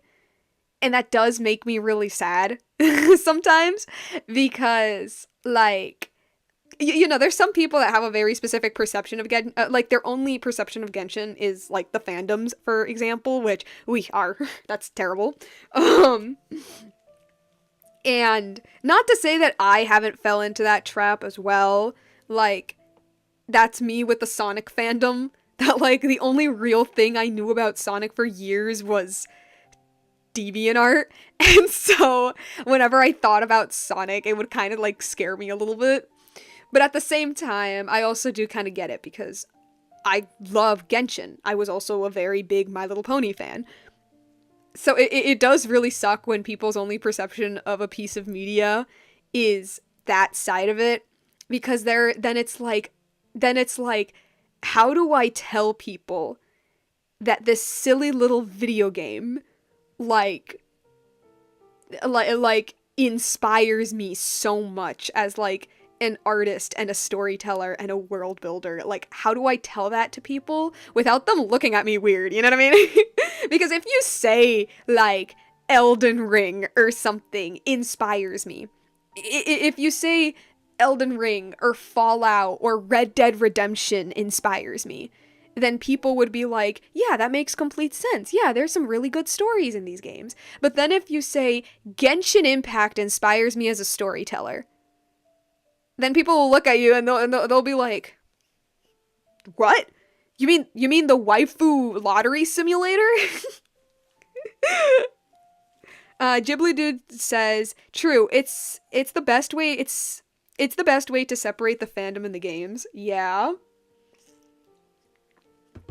You know, it also kind of makes me, like, I don't know, not only does does it become, like, a little bit frustrating, but it's also kind of funny because it kind of makes me nervous whenever I do go on these, like, kind of deep talks about Genshin and its stories. Like what I'm doing with my current Natlan one that, I'm working on right now. Like, I can't help but feel like there was going to be some people who, because I go on like a whole analysis of the Dragon Sage's character and Ochakon's character, but the Dragon Sage's character. I go on both of them. I go on a whole analysis of them and how fascinating I find them. And I can't help but feel like there's, and there always is, of course, but there's, like, I know there's going to be that one person who hears that and goes, it's not that deep, man. Or, like, Hoyo didn't think that deeply. Or, like, you're wasting your time thinking, you know, so deeply about this character. And, like, look, am I going to deny that Hoyo probably didn't put as much effort into these characters than I am? No, I'm not. I totally get I totally get that. But at the same time, it's like that's not the point. The point is that they were able to craft a character that doesn't even appear in the actual story. They were able to craft characters that I found so endlessly interesting.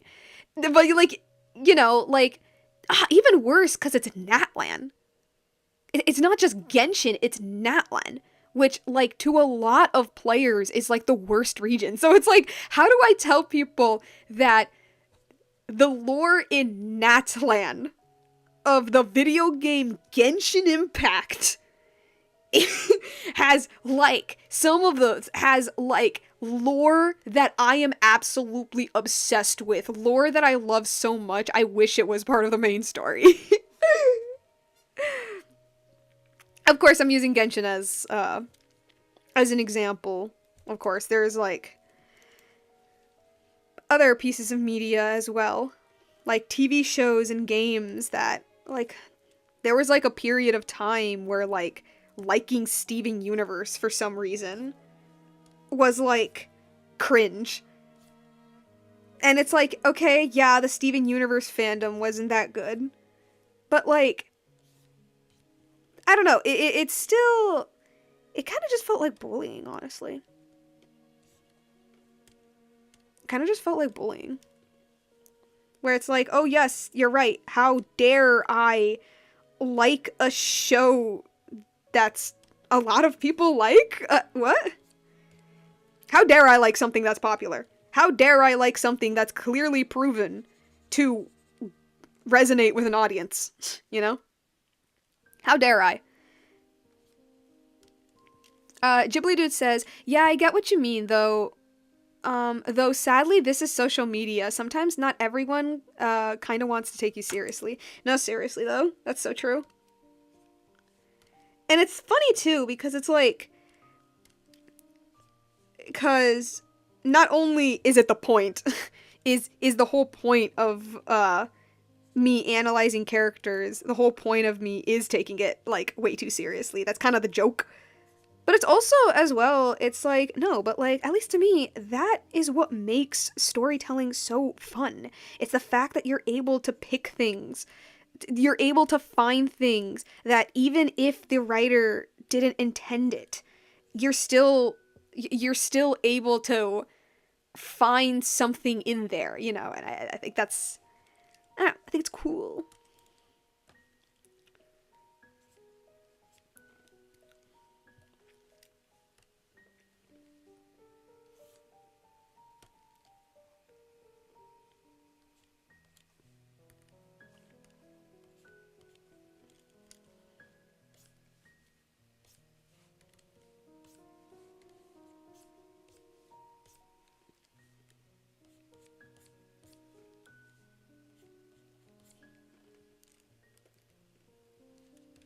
Right, and his hat.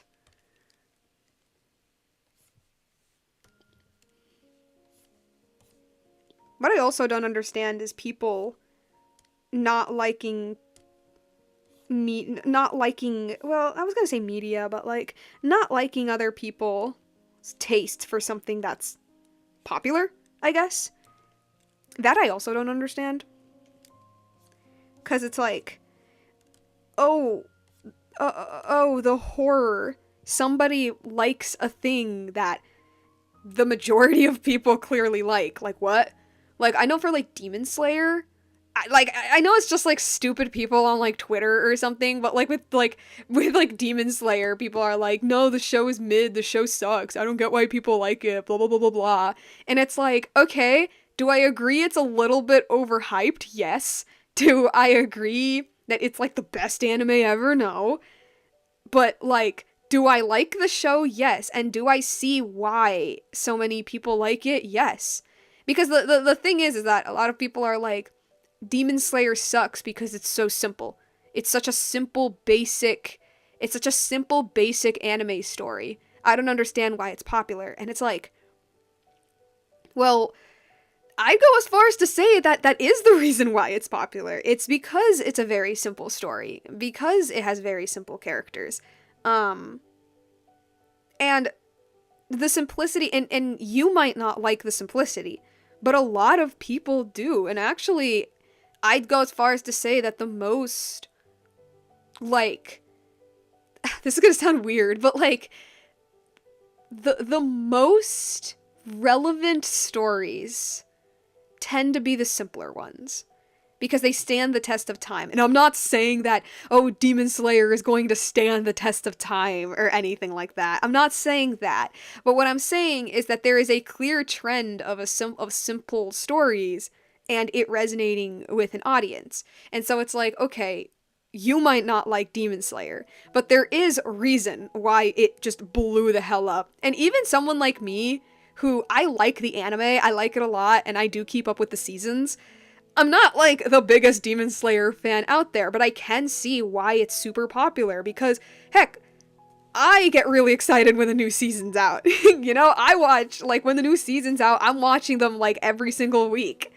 You know, even if it's not, like, my favorite anime ever, you know? And again, I'm using Demon Slayer as an example of, like, people just kind of hating on anything, but more especially hating on things that are popular. And it's like, again, it's like, oh, it committed the great crime of doing something that works for an audience, you know? And, you know, people might say, oh, it's like lazy and uninspired. I don't think any, like, you know what's lazy and uninspired? Disney remakes. You know? that's lazy and uninspired. You know, because I don't think taking a simple format is laziness. It's just taking a format that, first of all, has been told time and time again. People clearly are not sick of it. People clearly love it. You know, it's like the hero's journey. It's like, am I going to call you unoriginal for using the hero's journey? Oh gee, it's almost as if it's a format that has been used for literal thousands of years, and I bet you most people haven't even noticed that. I think things become quote unquote lazy when it's really clear, when there's no like emotion behind it, or there's no passion behind it. Like, they're only doing it to check the boxes. I think that's when it becomes lazy. You know, you're not doing it because you genuinely feel like this is the right path for your story, for your characters, for your whatever. You just do it because that's what people like. You know, like Disney remakes. They just do it because that's what people want, you know? They made Snow White into a girl boss because, according to them, that's what people wanted out of Snow White. They made Mulan an unemotional piece of cardboard because, according to them, that's what people wanted. There's no emotion behind that, as compared to, like, the original Snow White, where the original Snow White is as basic as a story as you could possibly get. It is as basic of a fairy tale as you could possibly get. Like, Snow White, there is no twist and turn in the original Snow White. It's just the fairy tale. No, it's just the sanitized version of the fairy tale. Then it's like, then why do people like the original Snow White more than the remake? Aside from all of the stuff that happened with the actors. It's like, it's because there is emotion, there is passion, there was a want, there was a love for the original Snow White, and you can feel it. You can feel it in every single frame. As controversial of a figure as Walt Disney the man was, you can tell, like, when you look into the creation of Snow White, you can tell that this was a movie that he absolutely adored and he loved.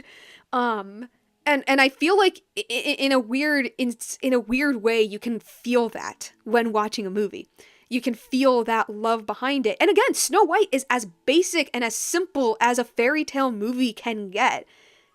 And then you compare it to the remake, and it doesn't have any of that. Just look at the dwarves.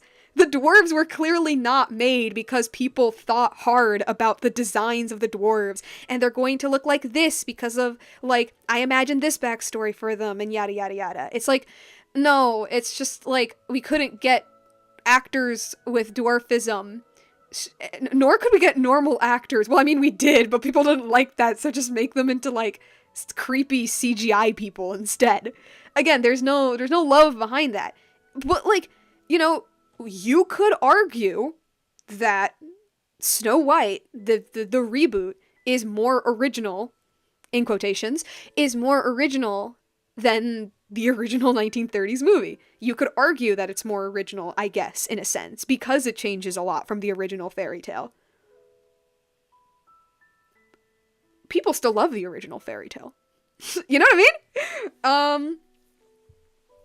Ghibli Dude says, whether it had perfect, grand, complex, or simple stories and characters, though just pick/watch what you like, but please don't go research the haters to bash them, lol. Yeah, don't do that either, because honestly, that just, like, you're just fighting fire with fire. You're just putting fuel with flames. Yeah, Evan says I'm back to do chores. Ghibli Dude, oh wait, no, I already read that.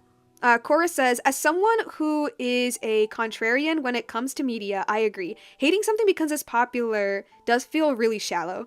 Harold says, hi, I'm new. Hi, welcome. You just arrived while I'm, like, ranting about Disney remakes, I guess. Disney remakes used to be just okay, but they fell off immediately because they tried to write good characters rather than bringing all of the newbies to watch their catalogs. I fully agree. I am not... Although what I just said may sound like I don't like the remakes, like, at all, I didn't hate them at first. Actually, I don't hate them per se. I didn't mind them at first. I was alright with them. And actually, Jungle Book, Aladdin, hot take, but those are pretty tight. I really like those actually. I really like Jungle Book, and the Aladdin one I thought was pretty good. I'm gonna be honest here.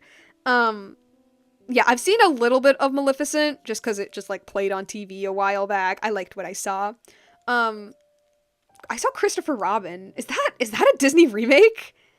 I mean, I guess it's lumped into the Disney remake catalog, but I don't know if that would be considered a remake. I liked it. I thought it was cute. Like, okay, like initially with the Disney remakes, I thought they were fine. I thought they like they existed. They were all right. And actually with some of them, again, like Jungle Book, I actually really liked.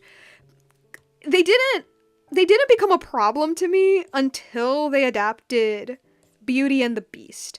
And not because the Beauty and the Beast remake is bad. It's not that. It was more because I've heard Cinderella's pretty good too. It's more because when they first started making the remakes, they would remake a lot of their older movies, right? Like Alice in Wonderland, like Cinderella, Sleeping Beauty,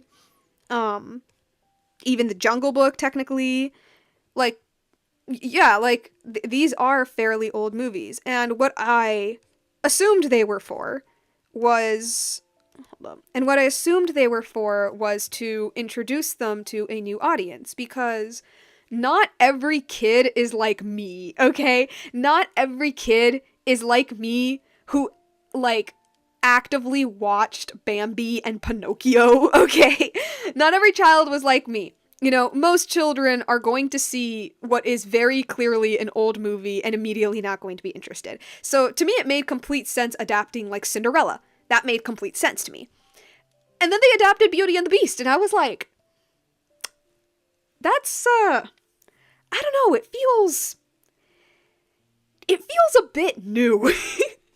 Like, I'm pretty sure children can watch Beauty and the Beast perfectly fine and not be like, ew, this is old. Like, Beauty and the Beast feels a bit recent to me. Aladdin also felt a bit recent for me, but Aladdin to me made more sense because the original Aladdin does have it has a lot of cultural insensitivity, I guess. I understand why they would want to remake Aladdin as well, is what I'm saying. Ghibli Dude says, I'm never a fan of Aladdin, even the original one. It's not because it's popular, but I think the story didn't really age well for me. That is fair. That is very fair. Yeah, that's a fair assumption to make. I met this one person who talked about how she didn't like Aladdin because of its like slightly like racially insensitive undertones. Here's the funny thing. I was talking about the original Aladdin, like the original story from the 1001 Nights. So when she told me that, I was like, you mean the Disney one? But I understand why it might have not like and like the original story might have not like aged super well. It doesn't like those kinds of things don't bug me too much. Probably because I can get past all of that. Like I can understand that like to the people of the time it was like if not acceptable, then people like just accepted it as part of a story.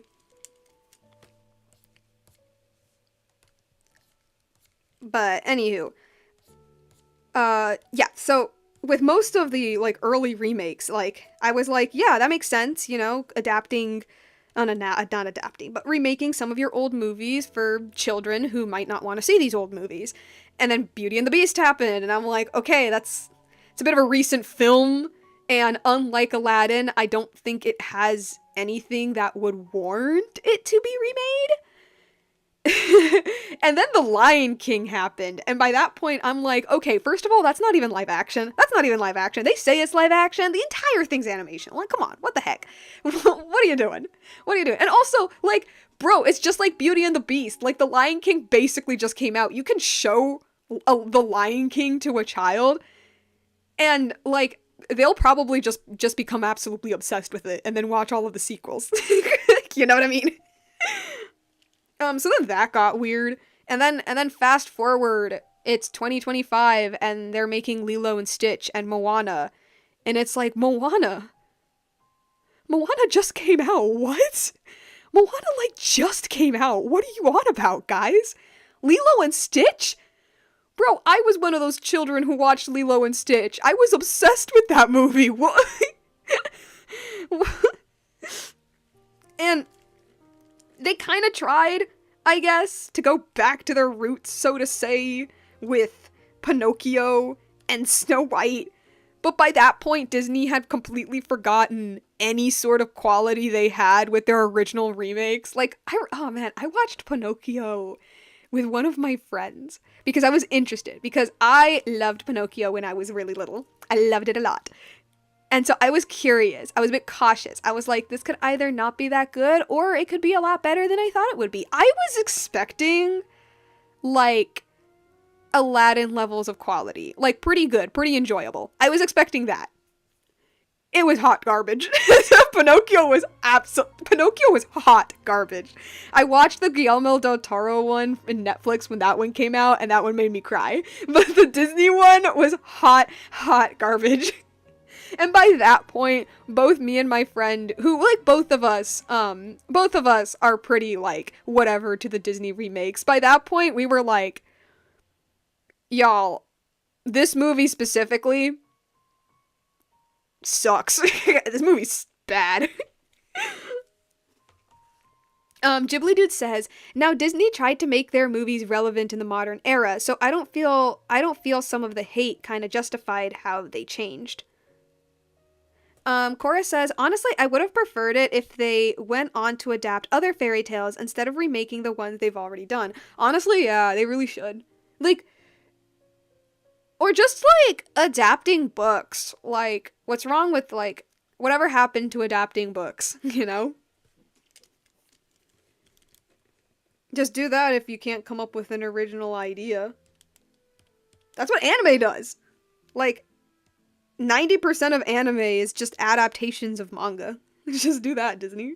Like, you know what Disney should do? I just had a thought. Okay. So I don't know if all anime studios do this, but I know that Kyoto Animation... Oh, I'm done with this. What do you know? I know that Kyoto Animation does this, which is the studio that animated Violet Evergarden, which is one of my favorite animes ever. One thing that Kyoto Animation has is that they have an entire, like, department just to make light novels, which is a book, like a book. They have an entire department just for making novels, and they have competitions for new writers to submit their stories, and if they are submitted, then they can publish their story. They have, like, a whole section where it's just like making books. And they have that, so when a light novel becomes particularly successful or is of interest to the public, they're like, okay, we're going to make that into an anime. And because the book is under their copyright, because it's part of their department, they don't have to go through all of the legal jargon of adapting the book because they kind of already own it.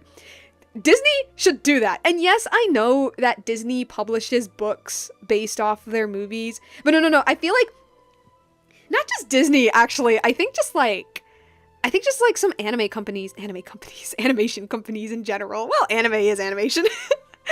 I feel like they should do something really, really similar where they have writing contests or writing departments where their whole thing is literally just creating books or comics or something like that, so they could test try it to an audience, and if it becomes particularly successful, they could adapt that into a movie or a TV show. Just do what Kyoto does.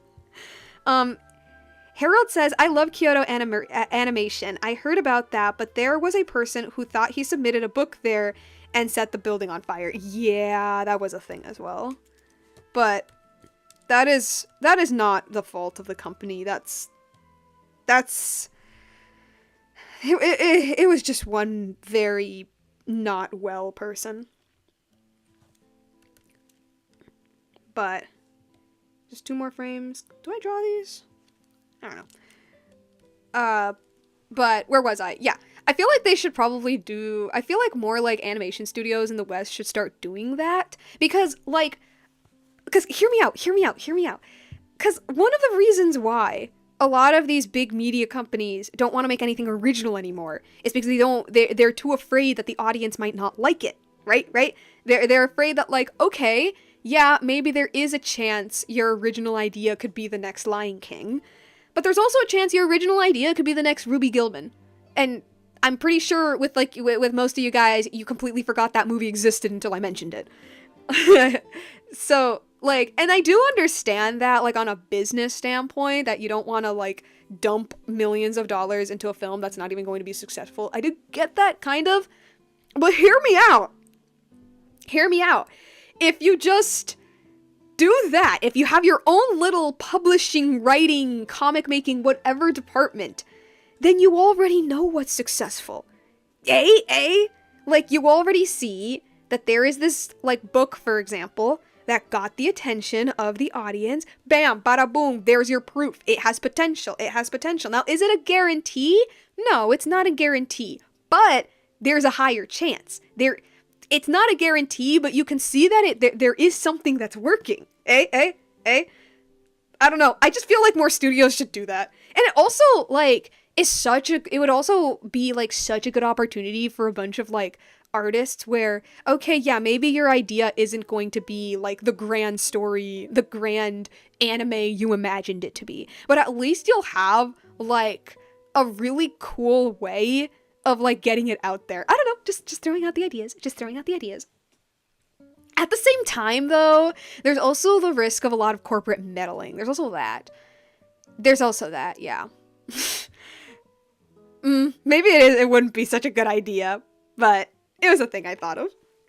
Cora says, Ruby Gilman was fine, like Potato Chip's fine. I have not seen it. The only reason I know this movie exists is because it came out around the same time as, was it Puss in Boots, I think? Yeah. Like, it was the other movie DreamWorks made. Okay. It's like 9:31. Let me just, as I promised, let me find a nice little scene to read out to you people. We're in Fontaine now. Indeed. Actually, let me find a...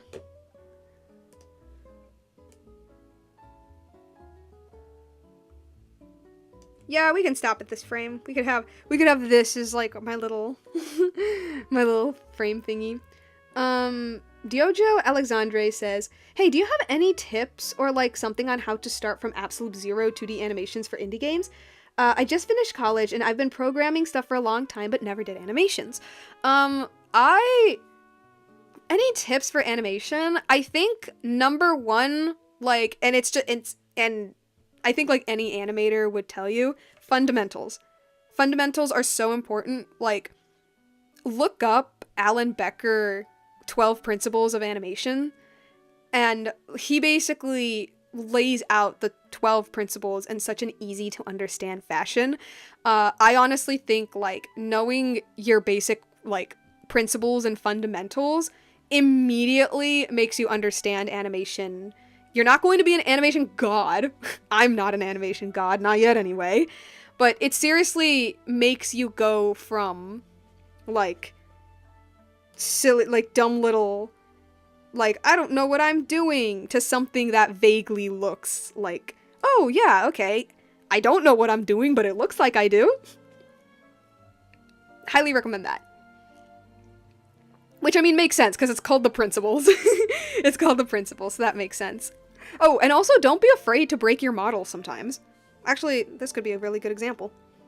Like, here I have my character relatively, not perfect, but I have him, like, relatively on model throughout the whole thing. And then there's this.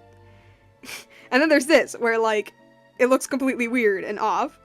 But, the idea is that, like, it goes off model only for a second, and it's just for the sake of... It's for the sake of the movement. It's for the sake of the movement.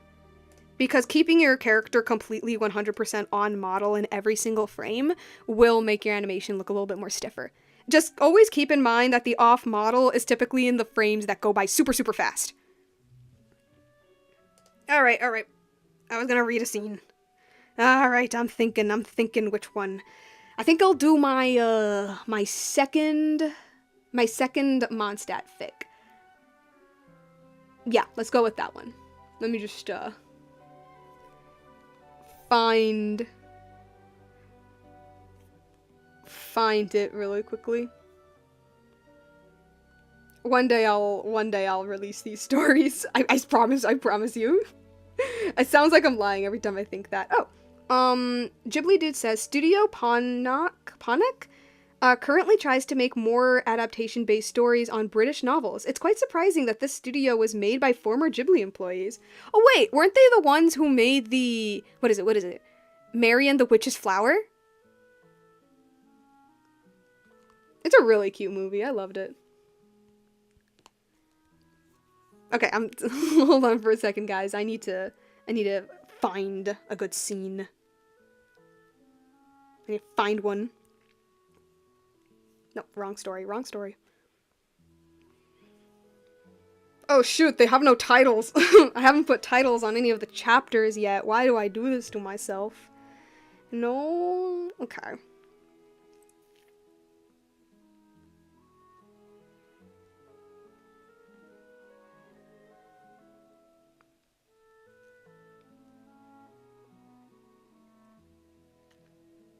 Yeah, this works. Okay. So, Vinesnake says hello. Hi.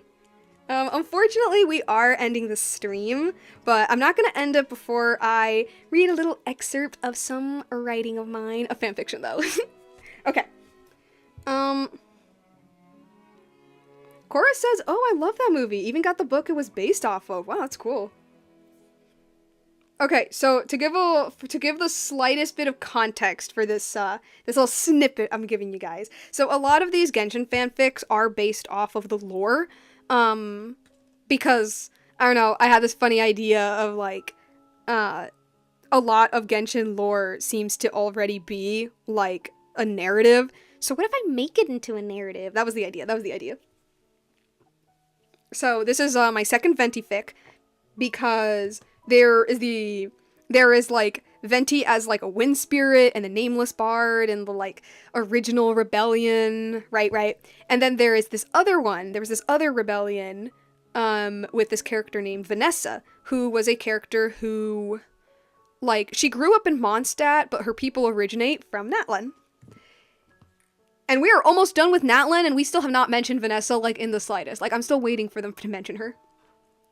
Oh, Ghibli Dude says, yep, it is. Mary is based on a British novel called Little Broomsticks, but I really liked Yonebayashi Sensei's previous When Marnie Was There. Oh my god, dude, When Marnie Was There is such a good movie. It's so good. I need to watch Arrietty. I seriously do. Okay. So, to give a little bit, I already said context, but to give a little bit more context.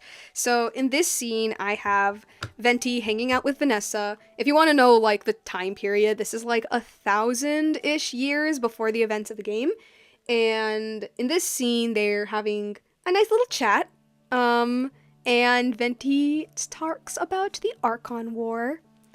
Diojo Alexandre says, thanks for the tips. I'm gonna start by checking out Ellen Becker.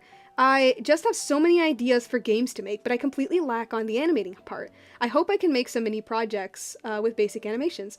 I wish you good luck. Vinesnake says, haven't played Genshin in a while. Should I? I think it depends on, like, what exactly you're playing it for. I mentioned this because I play for the lore, and my knee-jerk reaction, especially right now, is to say yes.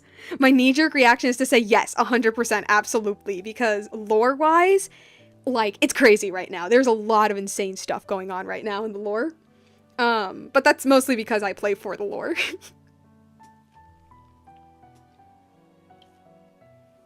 And this is still Fontaine, isn't it? Yeah, it is. Okay. I keep getting off topic. Like, I need to lock in. Okay, so Venti chatting with Vanessa. They start chatting about the Archon War, and Venti has a little 1,000-yard stare moment. Okay. Let me just okay. Ahem. The tree branches danced with the cascading grass as the calming breeze swept through the fields. The wind carried with it a slight chill, but the beaming sun warmed the body. Venti held out his arms to bask in the feeling.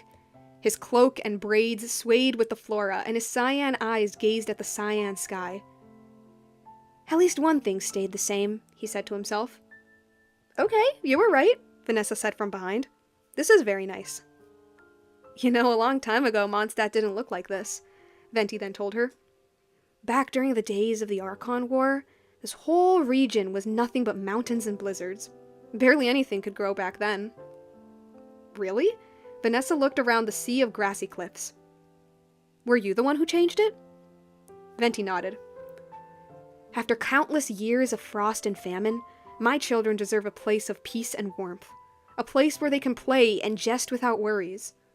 A place where they can grow. The boy put his arms down and slumped his shoulders. How could such a wonderful place get so bad? Vanessa wondered what to say to such a question. She put a hand on his shoulder. Seems like Mondstadt's gone through a lot of changes, she said. We're just going through another. Venti couldn't help but smile back. He touched her hand. Right. Walking up a small cliff, they finally stumbled upon some wild apple trees. Vanessa watched as the Archon climbed the branches and balanced himself. He sat awkwardly to reach the apples. He checked a couple, examining them all over and squeezing them to make sure they were firm. He then handed some to Vanessa and then some to himself. Leaping off the branch, he sat by the cliff's edge and invited Vanessa to sit next to him. He leaned on an arm and swung his legs back and forth. Ah, he let out. This is heaven. He took in the sight of the field below him.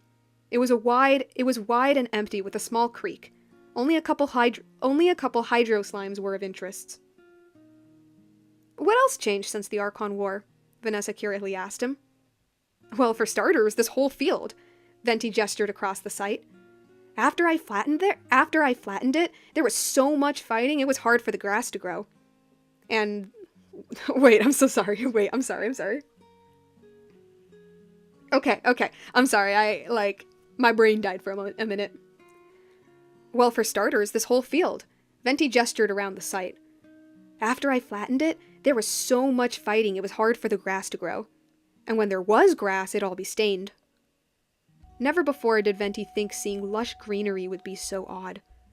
He remembered the sea of bodies, both foreign and his own, turning the fields red. Even when a battle was over and done with, he continued, you would always find a weapon someone dropped. You still do. He remembered how those very same weapons stabbed through a man, the ground, or a helmet on top. He remembered how many arrows made their shot. As for the dirt, he forced himself to speak. It was just mud half the time. He remembered how it stuck to anything it touched, how it was dug and blown up and dug again so many times, even the god forgot the number. He remembered the look on those gods' faces whenever one invaded, and the dark purple residue that was left after he was done with them. And the residue? He remembered how the substance poisoned all in its wake. The painful shrieks of his people rang in his ears as they suffered with illness and hallucinations and insanity. They prayed on their knees, desperately begging to be cured from the dead god's wrath. He helped a few, but several passed, all while he tirelessly defended the land from... I'm so sorry. He helped a few, but several passed, all while he tirelessly defended the land from any more. The ruins, however, barely had a shred of poison. The ruins, okay, for context, the ruins is Old Mondstadt, or Stormterror's Lair, as it's called in the game. The ruins, however, barely had a shred of poison. It allowed him to stay without issue. Even the dragon used it as a lair. And he hated it. While the rest of the land suffered, the part that supposedly suffered the most remained perfectly still. Why, he wondered. Why did it never receive a hint of divine wrath? He remembered the many, many times where all he could do was watch the slaughter and wonder if maybe Decarabian was... A tap came to his shoulder. He jumped, dropping his half-eaten apple down the cliff. Venti? Vanessa asked. For some reason, it was hard to breathe. A cold sweat rushed out of his skin, and a nauseating feeling came to his stomach. Venti? Yes? Venti said, too quick and loud for comfort.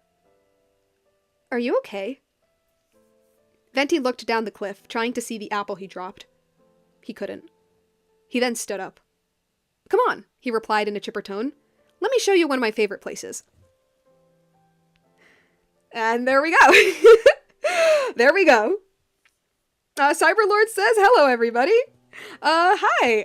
Unfortunately, we are ending the stream. Yeah, I know, it sucks, but I did a little promise to people, earlier that I would read a little snippet of one of my Genshin fics. Bit angsty, but that's what I'm here for. I'm here for the angst, guys. Alright, Vinesnay says, I technically started playing again a while ago because I saw an ad with Goro in it and instantly loved the character design, but I did gain a love for the story, so I guess I might get into it as well. Or might get into it again. Yeah, no, if, like, story-wise, there's some crazy stuff going on, so, like, I think right now is, like, a really fun time to, like, jump back in. Yeah. Cora says, it reads very well. Thank you. Thank you. Thank you a lot. I know there's going to be that, like, one person when I eventually publish this or something. There's going to be that one person who's like, nothing really happened during the Archon War in Mondstadt, blah, blah, blah, blah, blah, blah. And I'm like, listen. The amount of stuff that happened in the Archon War in Liyue is, like, so much. There is no way none of that leaked into Mondstadt. Like, it's my headcanon, yes. It is a headcanon of mine, but I firmly believe some of that must have leaked into Mondstadt. Like, come on. There's also the fact that, like, Sumeru, there's not much on the Archon War in Sumeru, like at all. And yet Nahida still talks about how, like, brutal and horrific the war was. So even though Sumeru doesn't really have much in terms of Archon War lore, it was very clearly a thing that still happened there. Oh no, it is a headcanon of mine, but still. Cyberlord says, I'm still contented to at least show up for a short while even at the end. Gotta be replaying soon the reading a while ago. But, yeah, no, that's it. Been streaming for quite a little bit. Didn't get as much done as I hoped, but you know what? These frames look pretty good. These frames look pretty good if I do say so myself. Yeah, and I think that might be it. Let's just get back to the scary Infinite Void for a hot second. And, yeah, for Thursday, I don't know, same thing. Still, same thing, I guess. Yeah, like I said, like, I think we're gonna go back to Genshin streams, when the second patch is out, as I've already mentioned a million times. Cora says, can we get a play? I mean, I guess so, yeah. Oh no, the void! I mean, I guess so, really quickly. Although, because it's only this, I don't know, I guess I could show... It's the Robin sections. Yeah, at least just the Robin sections, I guess. Shut this off. Oh, wait. Because Guy ain't there. Okay, actually, I might have to bring him back. Hold on a sec.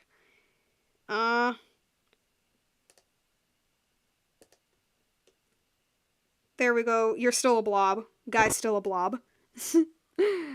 Genshin Dude says, aw, see you next stream. Though I don't play Genshin daily, well, due to the amount of errands that I got. Dude, I don't play Genshin daily either. Like, I feel like some people might think by just how much I talk about the game, people might think that I play it every day. I do not. I've actually gone, like, months to, like, nearly a year without touching the game. I just really like the story. Okay. I'll just play this and give the goodbyes.